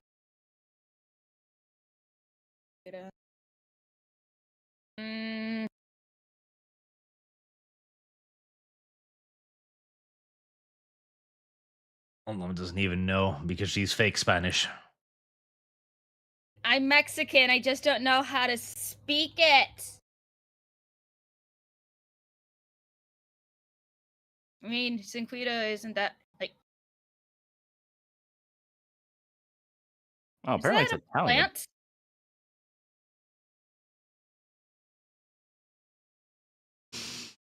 God damn it, Lumi. What? You don't even know your own history or something. I don't know. Apparently, it is a dagger from Italy. A dagger from Italy? Yeah. Well, there's also a Cinquita plant, so. There you go. It's a That's probably plant. what they named it after. Probably. Yeah. Yeah, Italian short sword. That's what a dude in the chat said. Cinquita's from Italy. Well, there's another fucking spelling for Cinquita, and it's a plant that you find in California. Now, this is, of course, very appropriate because Lumi has gotten her own short sword now, and will go by the name of Larry in the future. Shut the fuck up. Don't wanna. And I have a long sword, excuse you. And I can't even wear it on my back because I'm too short and it would drag on the ground. Larry wants to point out that his sword isn't short, it's quite long. Shut Tucks up! it between her thighs to carry it on her back. Shut up, Art. Baron Von Stargard on Streamlabs. Lumi's next model needs an SS uniform. Her new catchphrase. Welcome to Lumswitch. Arbeit macht Fuss. I'll get a Hugo Boss uniform. Fucking bet. Her name is Larry now. No. Stop dead naming her. Congratulations on the transition. Shut the fuck up, Loli. You look a lot better than that little weird chick who she played Kitty Pryde at some point. What's the fuck though? Ah, fuck! I know who you're talking about. God damn it! Yes. Oh, there's my favorite sheep girl. Hi. How are you? Estriel's in chat. Hello, Estriel. How are you doing, Estriel? Elliot Page. That was it. Elliot Page. Yeah, and Lum, you look better than Elliot Page. Yeah. Look like a King of Fighters character. Mm-hmm. We gotta get Astriel on stream sometime, Archly. I know your server loves her. I'm sure we can try to make that happen, Larry. Shut the fuck up, Arch. Astriel, I will hit you up in DM so we can plan a Saturday for you to come on. Dreadnought Logan. I'll like to say that 3 gay communists made us abandon China to Mao, leading to the death of millions. You don't hate them enough. Only pure hate. Only pure. Mark99, congrats, Loli, you made it. So, are you going to tell him about my brother in Christ? Or talk about how awesome Berserk is? We had talked about Berserk, but not brother in Christ. Yeah, that was we on a stream on it was Monday. So last Monday stream. We were gonna play Final Fantasy X-2 because I've been making it a series to go through every mainline Final Fantasy game. And we ended up getting sidetracked because we were talking about the new Pope, and the new Pope is like a dude from Chicago. And his brother's in the news, and apparently he's like the stereotypical Chicago guy. Well, as we were talking about that, I also brought up like, oh yeah, and the Pope has like an estranged daughter that found out he became Pope by watching it on TV. It was like from a previous marriage where he became a priest and all that shit. And then someone mentioned, oh yeah, and I think the brother's Jewish. So I sat back and went, so he has an estranged daughter and a Jewish brother? How's this guy not a fucking sitcom? True. I am not a fan of the new Pope. Well, he hasn't done anything yet, so I guess we'll wait and see, but he seems like more of the last guy. I think what's funny about the new Pope is that he's Midwestern. So I made this joke before, but I think instead of bread and wine, it's gonna be a beer and sausages at Sunday Mass. Yeah, would be an improvement. All TVs play the White Sox. Sodathis, enemy ace might be a thing. However, that is a comic adaptation of Dastardly and Muttley and their flying machine. It is not what you would expect. I would imagine that would not be what I would expect, yes. How would you make a live adapt to Dastardly and Muttley? That's a good question. I would say play into the cheese, make it fun.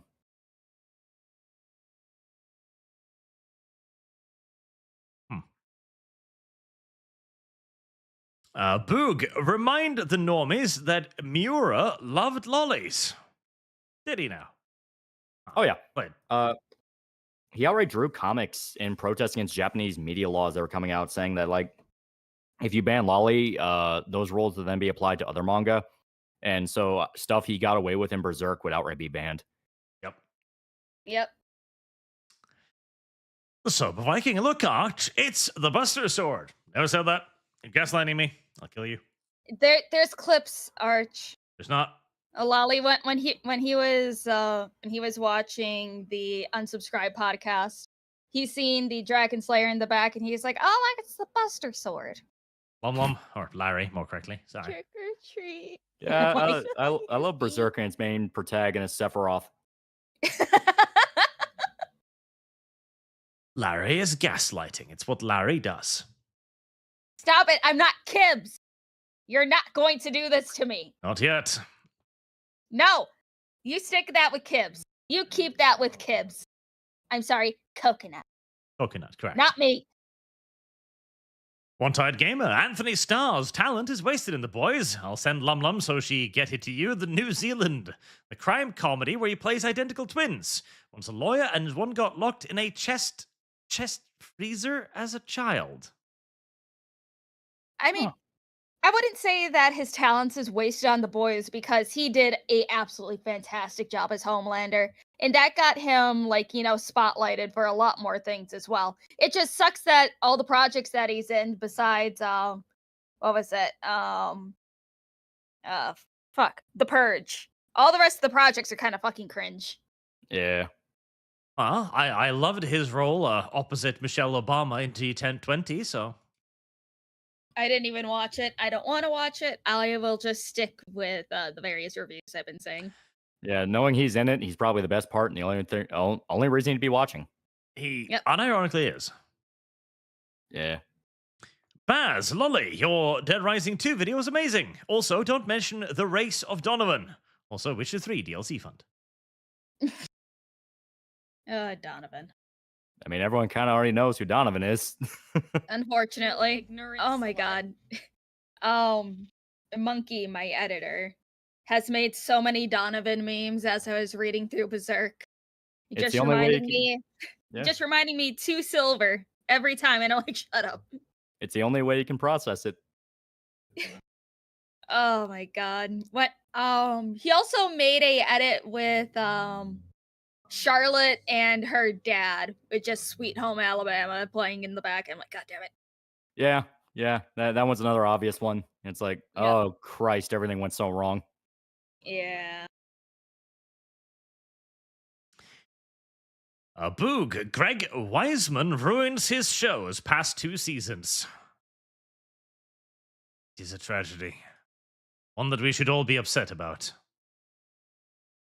To Jard, the original couple of seasons of Young Justice were great. Then, when Netflix got it for a new season, it was really bad.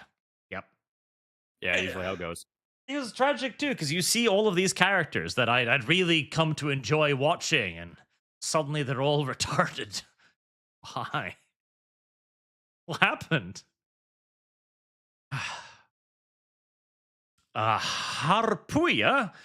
Hey Arch, been watching you for a while, but don't usually catch streams. Was wondering if you had a Discord server or something. Also, have you heard of what happened to Horus Galaxy on Reddit?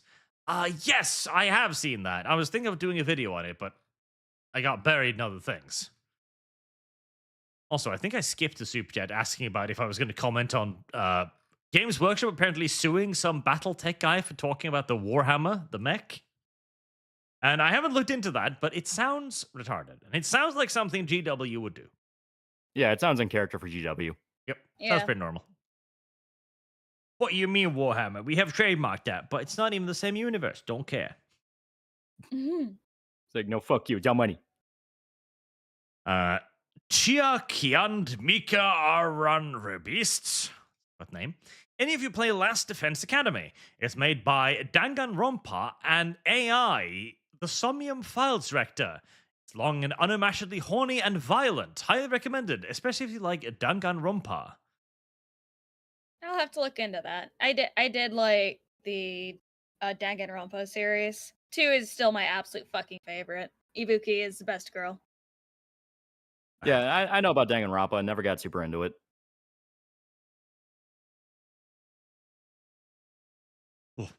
Caspian Pichalpi, happy Norway Day. If I had a war game army for Norway, I'd paint them or play a game with them. Alas, I do not. Tragedy. Where's the next anyone? Call me schizo all you want, but guys, when I turn out to be right, don't expect me to be there to say I told you so. You don't see what I see. That's true. Loli, good boy, Boog, and come on, Arch, if it's anime from DC before the Fall of Madness, you know it's got a higher chance of being good.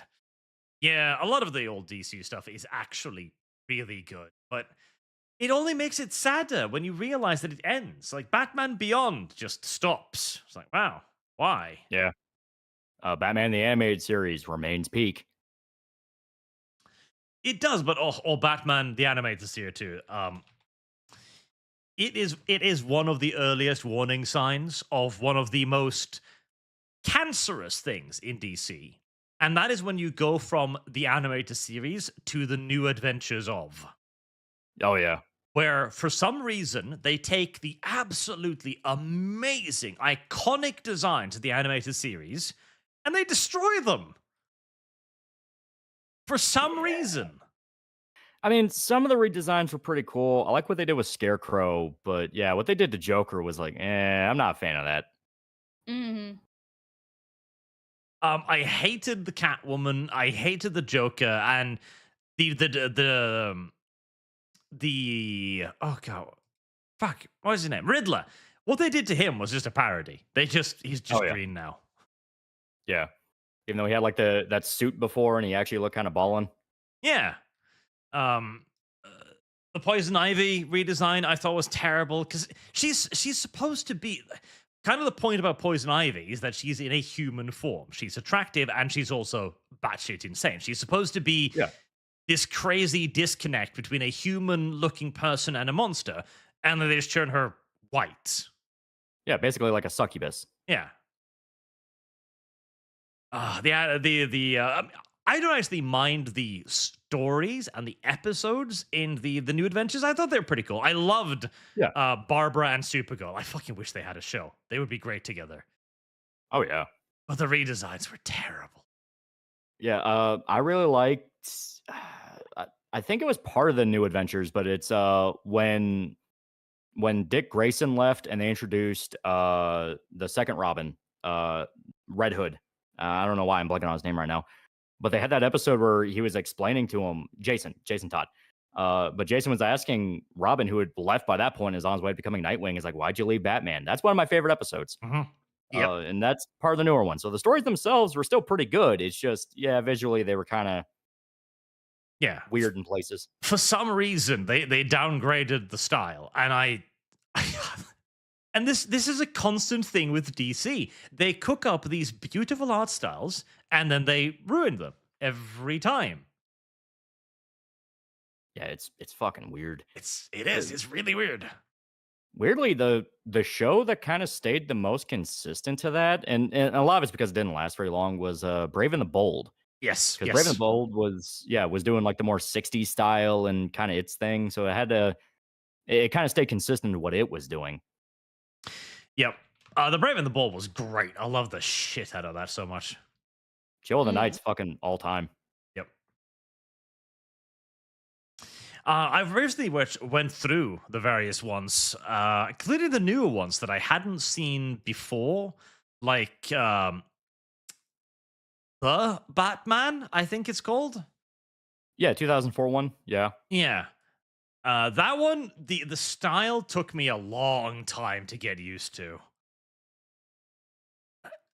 It has this weird softness to it that tickles me wrong. Yeah, like the way I always kind of see it is I think the face of Batman's like too stretched out. He looks like a fish. Yeah, it feels softened and feminized and uncomfortable to me. Despite I loved the sidekicks in this one. Batgirl and Robin are great in this one, and the Joker, despite for some reason I can't be the only one who sees this, but they made him into a black dude. Seriously. Yeah, no, literally. Yeah, they made him into a black dude. He's voiced by a black guy. What was it? Kevin Michael Richards, who does a bunch of VA work. But yeah. And he has like the Rastafarian look to him. It's like, that's.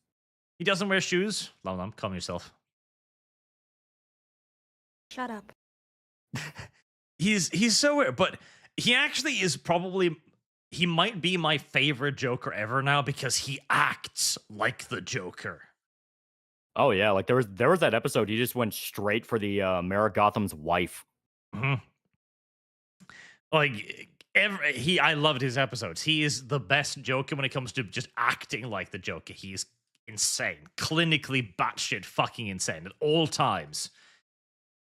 I mean, the first episode when he introduced him, he locks himself into Arkham. For no particular reason, he's just like, oh, this seems like fun. Yeah. I like the episode where he manipulates Harley, because it does that version of Harley I like, where she is smart. She is, she's not an idiot, but Joker is just that fucking nuts. Yep. So that show is actually not bad, so long as you can get past the art style. They even did a 3D Batman. Oh, there we go. Yes. Did you see this one? Beware the Batman. I never saw it. I think my brother told me about it, and he said it was just kind of meh. It's terrible. It's really bad. It's just at that point too of when CG begins to starts forming. So it looks bad. It moves poorly. The story's not very good. It's not good. It's not good. Tragic.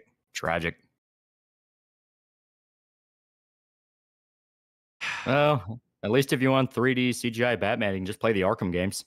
Yep, if you can. Mercenex21. Boog is trying to be like Mexican Iron Man on Twitter. Guy loves going after grandmas. Compliment. God damn. Your mother is not safe, Lum Lum. She's perfectly safe. She doesn't know about anything. TF Allspark. Hello all, glad to see you here. Tal, huge fan of your video essays and love your Berserk series. Seen it 4 times in total now. Number 5 is about to begin. Hell yeah. Boog, 46, so she's younger than me. Nice, thanks, Lumi. God damn it. He'll be upgrading. Sevran, greetings, glorious Arch God, Feet Fish, and Guest. Hell in isolation. Note that up as well. Crash Man the Kook, Loli, good to see you. You're taking a break from your war and Catholicism. Also surprised you're able to behave on stream. I am not used to you saying slurs on stream. I can play nice with the papists when monetary incentive is involved. And also, hey, usually the first time somebody is on a podcast, it's like, more reserved, more polite. And then as they come on more, then it's like, well, there goes the filter. Yeah. I know better than to recommend my Johnny Rebel playlist right now. Well, hey, look it. Now you recommended it. Only by technicality. Listen, you will find no opposition here. The South shall rise again. Fire is the answer.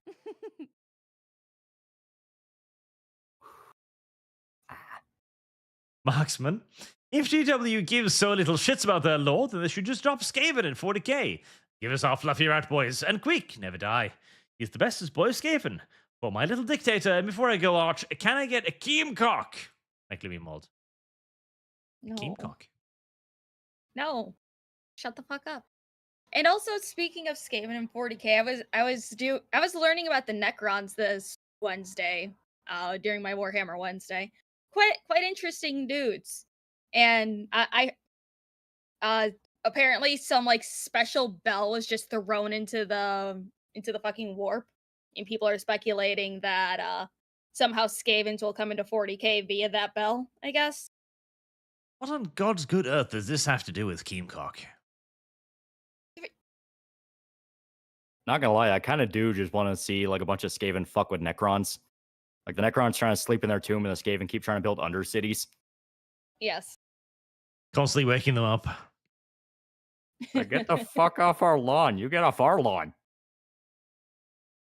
Mark99. Also, congrats, Lumi. I added you as an NPC to my D&D game. A horse-faced mermaid that trades information for feet. What? Dreyfy, speaking of the African and Asians, I was working in Senegal one time and decided to go see the African Renaissance Monument. That big-ass statue in Dakar. Turns out the North Koreans helped build it. Yes, they did, because it looks good. They know what propaganda looks like, the North Koreans do.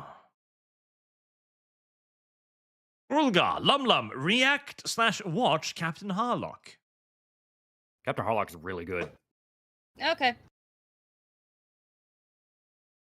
The Black Gamer, honestly, mixed feelings on Mangadex DMCA. I like the site, but their forums are garbage. I've been banned multiple times for transphobia.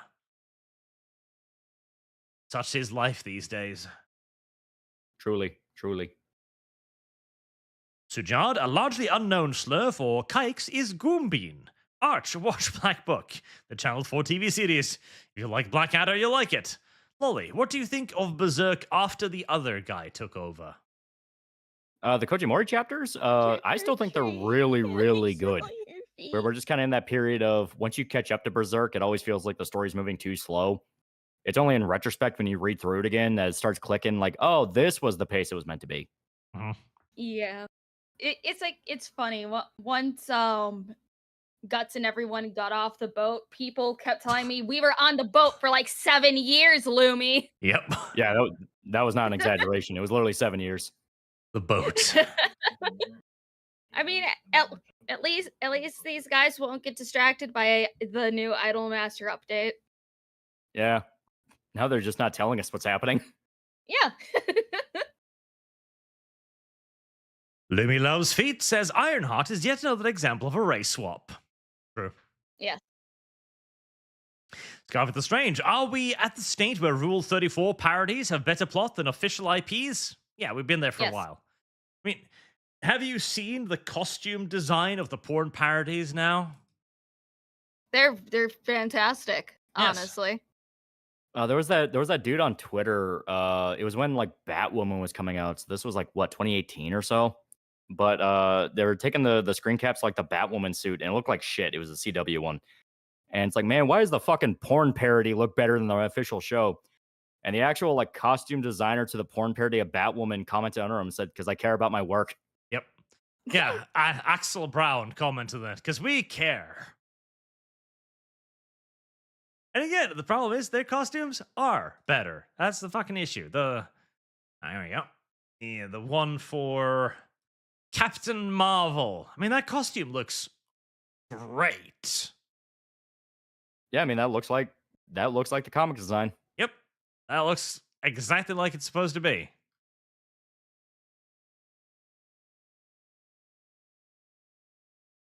Meanwhile, if we contrast it to the Marvel one, flat, uninspired, and the lines. I hate the lines.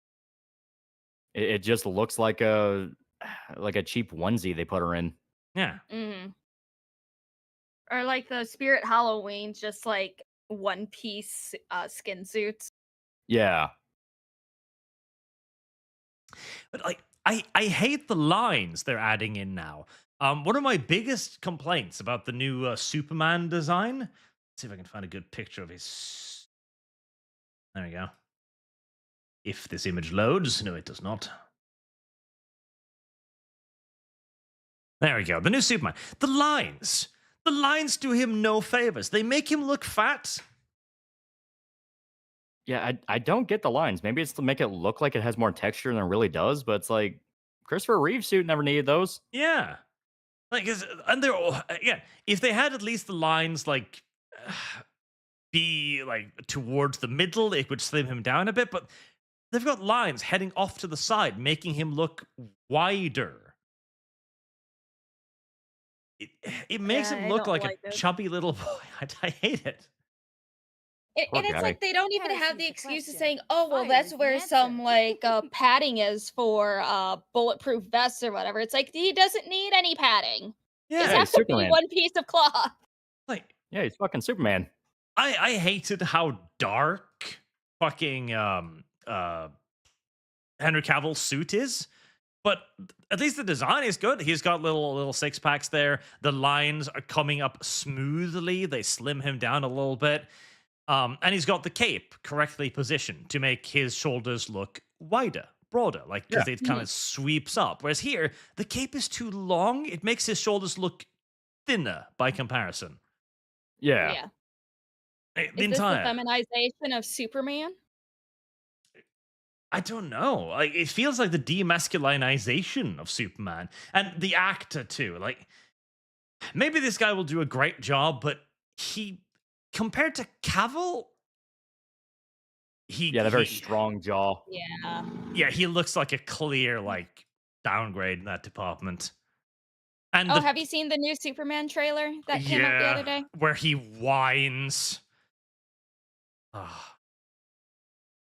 Why can't I save people? Who's stopping you? The government's being mean. You're Superman. Yeah, Superman would basically go, "Oh, you have new rules for how to save people? No, you don't." Yeah, like that's what Cavill did. When Cavill surrendered, he surrenders, and then he makes it very clear immediately. He stands up, fucking just dink off with the chains. Like, if I wanted to leave, I'll just leave. Okay, I'm here to cooperate. Yeah, I'm here to be a fucking superhero. Yeah, we're cooperating on my terms, okay? And you can't stop me if I decide to. Yeah, I really want the new Superman to be good because James Gunn is saying some of the right things, like, "Oh, I want a more hopeful Superman." I want a more hopeful Superman, but just don't turn him into a woman while you're doing it. Yeah, it's gonna be one of those things that we're not gonna know until we know. Rosistry, my OC is gonna be so iconic. Linkara with Lightbringer. Krieger, we was Iron Man. The unironic narcissism of these characters is amazing. Dreyfy, Iron Man 1. Tony Stark did this in a cave with a box of scraps. Random scientists. I'm not Tony Stark, sir. Yes. Oh, I see. Huh, I just seen this on Twitter. Somebody did a comparison of some scenes between the Flash and Superman, and it's almost exactly the same. Oh yeah. There's been a lot of people comparing scenes from Superman, and yeah. Now, to be fair, there are many cliches in movies that are cliches for a reason because they're good. And there's only so many ways you could shoot a superhero movie, I guess. But yeah, there's certain like little annoying similarities. Yeah. I mean, that's where you start having that voice in the back of your mind of like, I feel like I've already seen this before. Yeah.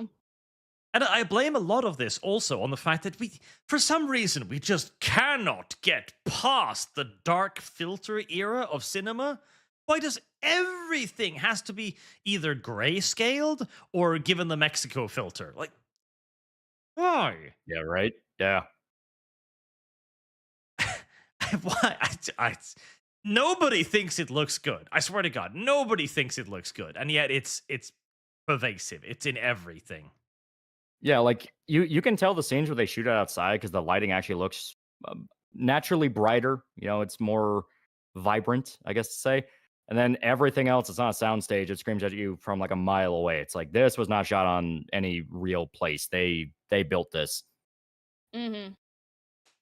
Are you ready for Mexico filter extreme when The Boys Mexico comes out, Arch? Oh, extreme filter. There was that one episode of House of the Dragon where they had like the whole episode was really dark and really diffuse and like you kind of get a squint at it to see. That episode was shot during the day, and then they darkened up like this is what it looked like. I want this. This looks way better. Yeah. They did day for night. Yeah. Yeah. Like, why? Fucking cheap. Fucking cheap. I mean, they have the budget to have decent lighting at night. They essentially got handed a blank fucking check. But they're like, but filter's better. Yeah, and it is the deliberate filter. Because if you look at like the guy's complexion here, let's see if I can find another one picture of him. Like, he is significantly paler in the show because again they diffuse and filter goddamn everything. But this looks good. I want to watch this. This is bright. This is natural. This is human. That show upset me a great deal. Yeah. Everything HBO related, it's just been so many hits and misses. Yeah. Mr. J, Arch, you may be tired of rap music in every trailer. I'm tired of rap everywhere. You have my sympathies. Mercenaries anyone, the last good rap I heard was Ghostbusters 2. Been a while. Well, no, last good rap I heard, 8 Miles, Eminem. Oh, 8 Mile, yeah. Yep. Yeah, that one's pretty good. Yeah. I like my Army of the Pharaohs. You know, I like that. Nice underground shit. Yep.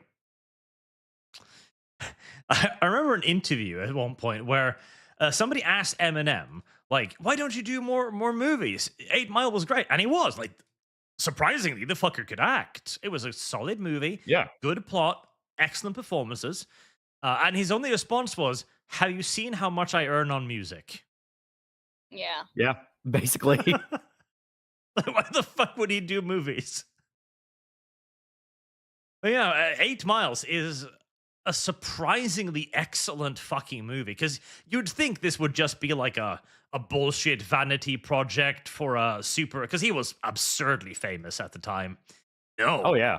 It has heart. It has soul. Like, it is a good movie. Like, if this was fiction, it would be considered an excellent fictional story. But the fact that most of it's actually based on reality too, serious impact. Yeah, he just based it off his actual childhood. Yep. And it's like, granted, I would like I'll say that his most recent song, like bringing back like partially the Slim Shady persona and stuff, it was actually pretty good. But then he just kind of went like kind of big lefty with a lot of things as well. So yeah, he's caught Trump derangement syndrome. Yep. Which makes it I like did enjoy the death of Slim Shady though. It was kind of like he has weird moments of being like self-aware because in the because he put out that album which was full of like just fuck Trump, fuck this, fuck that. This was like post 2016, 2017. Yeah. And like the album after, he would have little skits between songs of just like his manager calling him and saying like, yeah, that last album did fucking terrible. Fucking fix it already, you dipshit. So it's like he seems to be like weirdly self-aware at times. Well, the thing is, Eminem is a smart fucking person. Like he is genuinely clever. He knows what's going on, but he doesn't give a fuck. Like he's how many hundreds of $1 million is that man worth? Like, he doesn't care. Oh yeah. He does not give a shit. Oh yeah, all that street kid hate and spite in him that's been gone for years. Yep. Yeah. Now he's a champagne socialist like all the rest of them. Yep. Yeah. It's like I think he changed a lot as Haley, and I think it's his niece that he was raising after they got older and stuff. He just kind of mellowed out a bit, but then also kind of took the TDS to the extreme. Yeah. Let's see. Lainey, I think that was the other girl's name. He is estimated to be worth $250 million. So, yeah. Yeah, so he's got enough fuck you money to last for generations. Yep. He's not worried. He can be as political. He doesn't give a fuck if his CDs don't sell. Yeah. Utterly guess irrelevant. What? Those old Slim Shady CDs will sell just fine. Yep. They will. Yeah. The DCV Titan catching up at 2x speed and agree. Cannot wait for our AI overlords to put lol clousers out of a job. Hell, they go on social media and gloat about doing a bad job and don't get fired. Yep, fuck localizers. Yep. I'm also very, very much in the pro AI scene when it comes to replacing the voice actors that threw Vic Mignogna under the bus. Oh yeah. Fuck them. Fuck you, Monica Rial.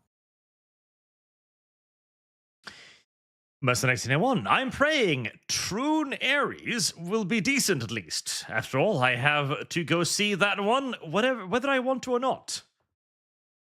Tron? That makes more sense than Troon. Yeah, it might be talking about like Tron eras or something. I don't know. Yes. Probably. That might be it. Giga Lord Rathamanza. No Ironheart. I want Ironblart. Malcop. Yeah, the Mall Cop movies were actually quite funny. I enjoyed that. Resistory. They kind of did it with Kingpin in Hawkeye. Mercenaries in One. Wait for American Chavez Marvel movie. Bad. Of course. Yeah. So on the Lich. Well, remember that Disney lawyers already tried to claim intellectual property rights over Norse mythology. So they're going for IP rights over Bloods and Crips would be a surprise. Dracus Luthus, yo, almighty Loli, when's the next Burke video come out? 2 theories for Burke. 1, the idea of evil is the elemental king of Baratus, and 2, Rickett will reforge the Dragon Slayer into a sword of actuation. Actuation.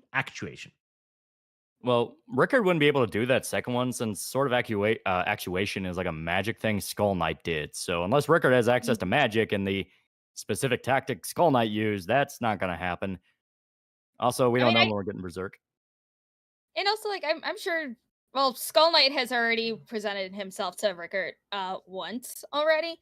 So I could see him maybe trying to do something to help the peoples out a bit. But I can also see Shrike helping out a bit as well. Yeah. I like reforging the sword. Shrike, best girl. Bigger sword. The sword just takes up an entire continent. Well, listen, how is he gonna destroy Griffonia? Huh? Especially from all that far away. Huh? Gonna need a big sword. Well, that's easy. A magic nuke made by Shrek. Yeah. Griffith looks Barney's. up one day, sees the sword on the horizon, just fuck. Well, right now they're recruiting the Kushans, so their tactic seems to be flood it with Indians. Yeah, Immigration. How do we destroy Griffithtopia? Immigrants. I mean, unironically, that kind of is a plot point because there was a chapter when Griffith was forming his council to run Falconia, and they talked about how there's still like ethnic disputes between groups because you had old Midland veterans versus old Kushan ones. So even though it's supposed to be this utopia, everyone's worshiping Griffith, everyone's still being racist to Indians. Yep. Tobin Russell, they did Frank dirty and off the record. DR1 is the best because it's entirely focused on the main gameplay loop of time management and escort quests. I disagree. I think off the record was peak. Dracus Luthus, also get Dev on here. I want to see sparks fly. No, this is a nice, calm, very fun stream. Stop that. I'll beat you with a stick. Oh, does Loli not like Dev? Long story, but basically, yeah. Seems to be a trend going around these days. Yep. But this is, this is a fun stream. Everyone is having a good time. Yep. Shut up, chat. But my poor little Devaroodle poodle. He's so fat and sad. He's so fat and sad. Resistory. I feel like you can have a crossover as a starter or even a standalone so long as it's executed well. In my opinion, League of Extraordinary Gentlemen still holds up nicely as a good flick. Yeah, that's true. Miss Next Anyone, I've only seen good crossovers in fanfiction. Trick or treat. Can Yeah. I smell your feet? Dreyfie, an immigrant reality show, call it The Running Man, and have Arnold Schwarzenegger host it while having it in the style of American Gladiator. I would watch. Yeah, I'd watch that. You could finance a lot of green cards with that. Samurai Knight, Doom flopped because they don't have Isabel in it. Isabel? From Animal Crossing. Archamed, GW suing Battletech. Interesting. Well, as far as I know, they're not suing Battletech. They're suing a channel because he talked about the Warhammer. And presumably GW's internal fucking legal aid tard was like, yeah, Warhammer, that's the IP I'm assigned to. Heresy's the question. Oh my god. Fire is the answer. So it's just a it's guy just- talking about it on YouTube? As far as I understand, yeah. Wow. Yep. I still think it's funny that GW also sent, allegedly, 250 cease and desist letters to various 3D printing people. GW, I wouldn't be surprised if they're sending cease and desist letters to fucking burger shops. Yeah, right. No, you may not call your extra spicy hamburger the Warhammer. Cease. Henry Clay, glad to see Tal here. Found him from the Spec Ops The Line versus Last of Us 2 review. Yeah, that was a blast from the past right there. Dracus Luthus, Arch and Almighty Lolly, bullying Dev. Poor Dev. David the Red, your thoughts on China's estimate $58 to $80 trillion public and private debt, well over 300% of their GDP, and I thought the US was bad. Doubt is what I would say, because they have been running high on a lot of trade and trade deficits with America, of course, and stuff like that for a while now. I'd be surprised if the debt was anywhere near that bad. They have been investing quite a bit, and obviously the bubble of their own infrastructure, but I don't think so. Well, we'll see. Sajad, why Doom failed? Price point, no glory kills, harder requirements. It's on that Xbox Pass thingy. Watch Black Books. Yeah, price, no glory kills was kind of upsetting, because I was looking forward to that, and then they weren't in the game. I was like, they're still kind of there, but they're super contextual. Yeah. Kiki Hideout, even when they release it legally, they censor it. Freddy1217, never thought I'd see you here, Lolly. Have you talked about your comic yet? You have a comic? Yeah, I was going to show that towards the end. Oh yeah, do. Send it over in the link channel because we're almost, I think, approaching the end. Alrighty. Jackus Luthers, Loli, what do you think of Chibi reviews and what's happened to him? Oh, everything that happened to Chibi is like really fucked up. Like the dude really isn't that crazy for the amount of like shit people throw at him for. Like just recently he did like a joke post where he had like a gif of an anime where it's like two twin sisters kissing and he's like, "Oh, it's National Kiss Your Sister Day" or something like that. So that fucking airbag dude, you know, the dude on Twitter posted a picture of Chibi at the water park or like the beach with like his family. And it was it was like his mom, his dad, his sister, his niece. And he went, "Oh, this guy wants to fuck his underage sister," which right there, paying even a slight bit of attention, it's like, what the fuck is wrong with you? The airbag dude, that's the dude that has his name as like Kate Bush's husband or some shit like that. Yeah. Yeah. Oh my god. The entire thing that's been going on at Chibi is so fucking retarded. Oh, this guy is fucking pedo. Then somebody hacks into his fucking DeviantArt and actually puts that shit on there. Yeah. It's like, okay, you guys are accusing him of all this, but somehow you guys have access to this shit. The fuck is wrong with you? Mm-hmm. It's like the slander against Chibi reviews is just out of proportion. It's blown out of proportion so much just because it's like, oh my god, he likes cringe anime. Oh, he likes Loli. He likes blah, blah, blah, blah, blah. It's like, it's stupid. It's so fucking stupid.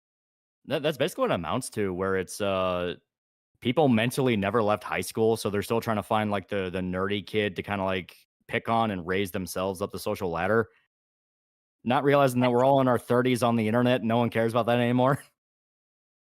Yeah, it's just, and the fact that the thing that really kicked this off from his, like, you know, the regular, you know, Chibi hate was a fucking clip from Dandadan.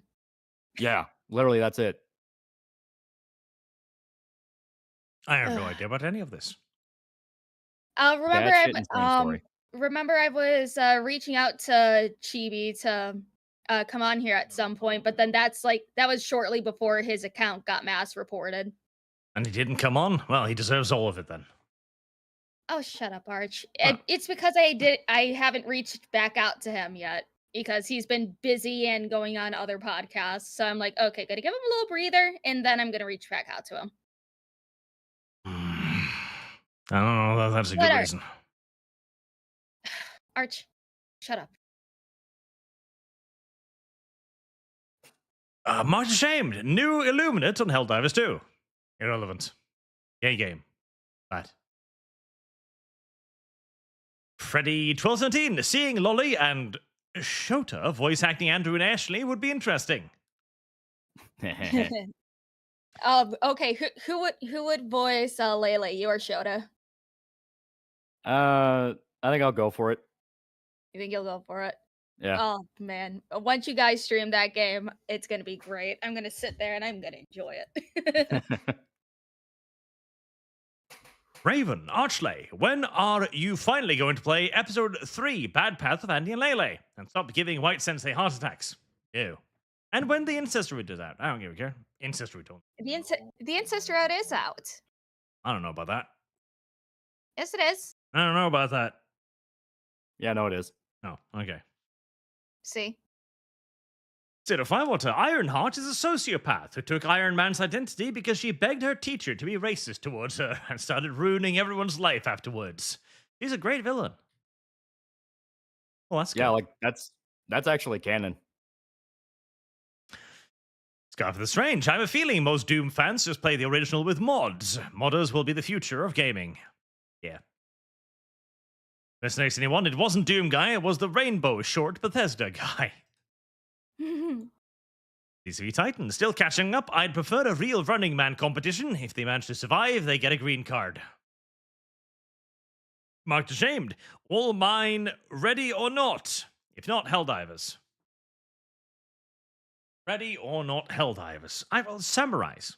We don't have fun for that now. Mark 99, Loli, you have to scold them the scat rant now. Oh, What's cat rant, Lolly? Yeah, back when me and my buddy were first starting to stream, we would be on like fucking what was it, 7 energy drinks between us just for one stream. So we were a lot more unhinged. So there was one where we were playing, I think it was the Shadow Warrior remaster. The like 2014 remake of Shadow Warrior, something like that. And I don't even remember how we got onto it, but Shota just started going on like this literal hour-long rant about like shit porn and ended up like traumatizing people so bad. Yeah, guys literally going, I am gagging right now in the chat. Oh, that's entirely normal. It was funny as hell. Lumi has told us many, many things like this. We had Savvy on once. Terrible. Oh, it was great having Savvy on. But this is normal. We had a debate on another channel I was on about sounding and how you could do it with pencils and how this inevitably would overlap with Star Wars. Yeah. I can already see it. It's like one Jedi gets a little bit too bored one day. It's like, yeah. You've never experienced the power of a number 2 pencil. Well, see. Oh, go ahead. See, the layman, the tiny brain man's immediately thinking of lightsaber. Well, the man that knows his shit is thinking about the vibroblades. It shakes. Mm-hmm. Well, Turkify. Arch, have you mentioned Lum's unique, likely foot-powered pistol? What have you done that, Lum? I didn't do anything, and I think they're talking about the what was it? The 372 millimeter pistol that you brought up. Your 357 millimeter handgun. 350. Man, that's a fuck you to a guy in the neighborhood behind him. Yes, Lum has strange ideas of calibers. I'm sorry, I don't know numbers, and I only speak in freedom units. Yes, Lum was also of the opinion that a Tiger tank carried about, 30 centimeters of armor? Shut up. I'm bad at math. No, that wasn't it. 30 inches of armor. It was worse. I'm bad at math and conversion. That's the next anyone. Baby catapult makes my legs cringe, and it hurts bad. Good. Insane Linguist. There's apparently a new DRM in development, which is even worse than Denuvo and Securum combined. Oh, joy. What's the next anyone? Denuvo fried 2 of my hard drives. This is Loli. $250. Oh, I'm not shocked at all. Denuvo fucking sucks. Marksman of 117B. Archers see the Sinners film. Little Dictator. I've been hearing good things about it, but I know nothing about it. I've been hearing a lot of good things, and Kata just can't shut up about it, so I still gotta watch it. Dryfee, in the middle of the same X-Men film with Denzel Xavier, would Kitty Pryde just become Connor Pryde without anybody addressing it? It would be if she's played by Elliot Page again. M93, Cinquita, contraction of cinqua dita, meaning 5 fingers, because it's 5 fingers wide. Very popular in medieval Venice. Where's the next anyone? New Pope covered up diddlers, guys. It's really bad. Fucked. Pakelda 2. Okay, here's an easier one. Lumi, what's the difference between a long sword and a bastard sword? Ugh.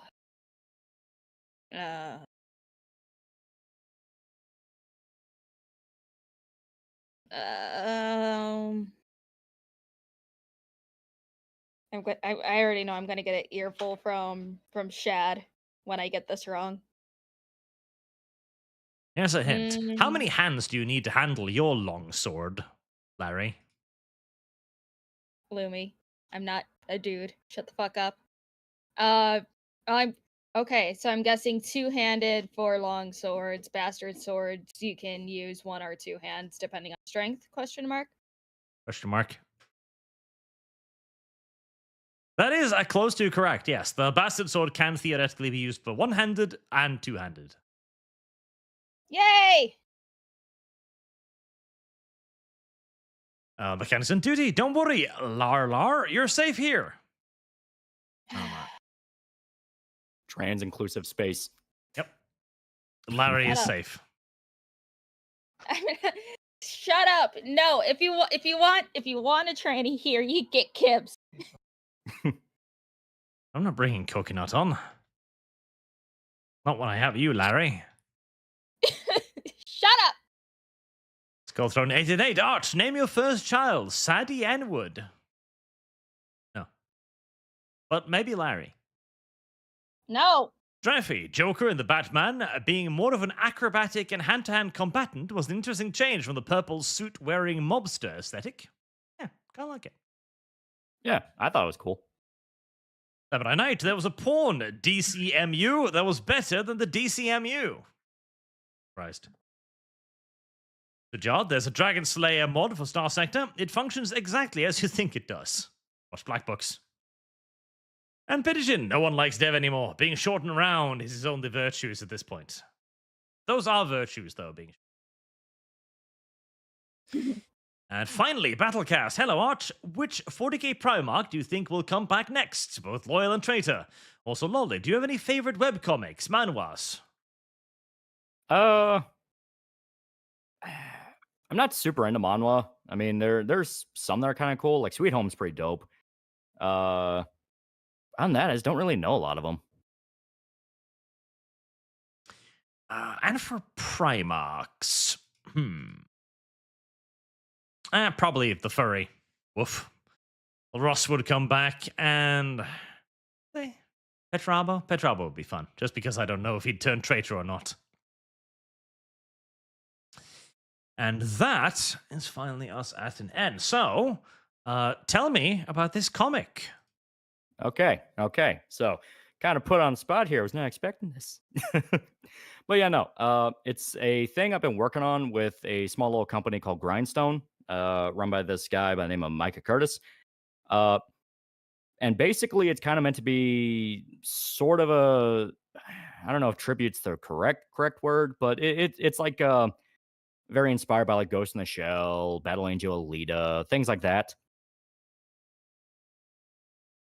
All right. Yeah. We've been working on it for about a little under a year now. We got an artist by the name of Manito who's been doing a fantastic job. Very hard worker. He was having to balance this and doing college, so it's infinite respect for that dude. And you may notice on the little thumbnail for the little trailer right there. That's loud. That is a yeah, it's loud. That is a cover by Kanan White, the guy who did stuff for Uber. Nice. Yeah, really, really cool guy. We managed to get in touch with him. He loved the idea. He was all for it. Really awesome guy. So right now we're working on getting our first issue out.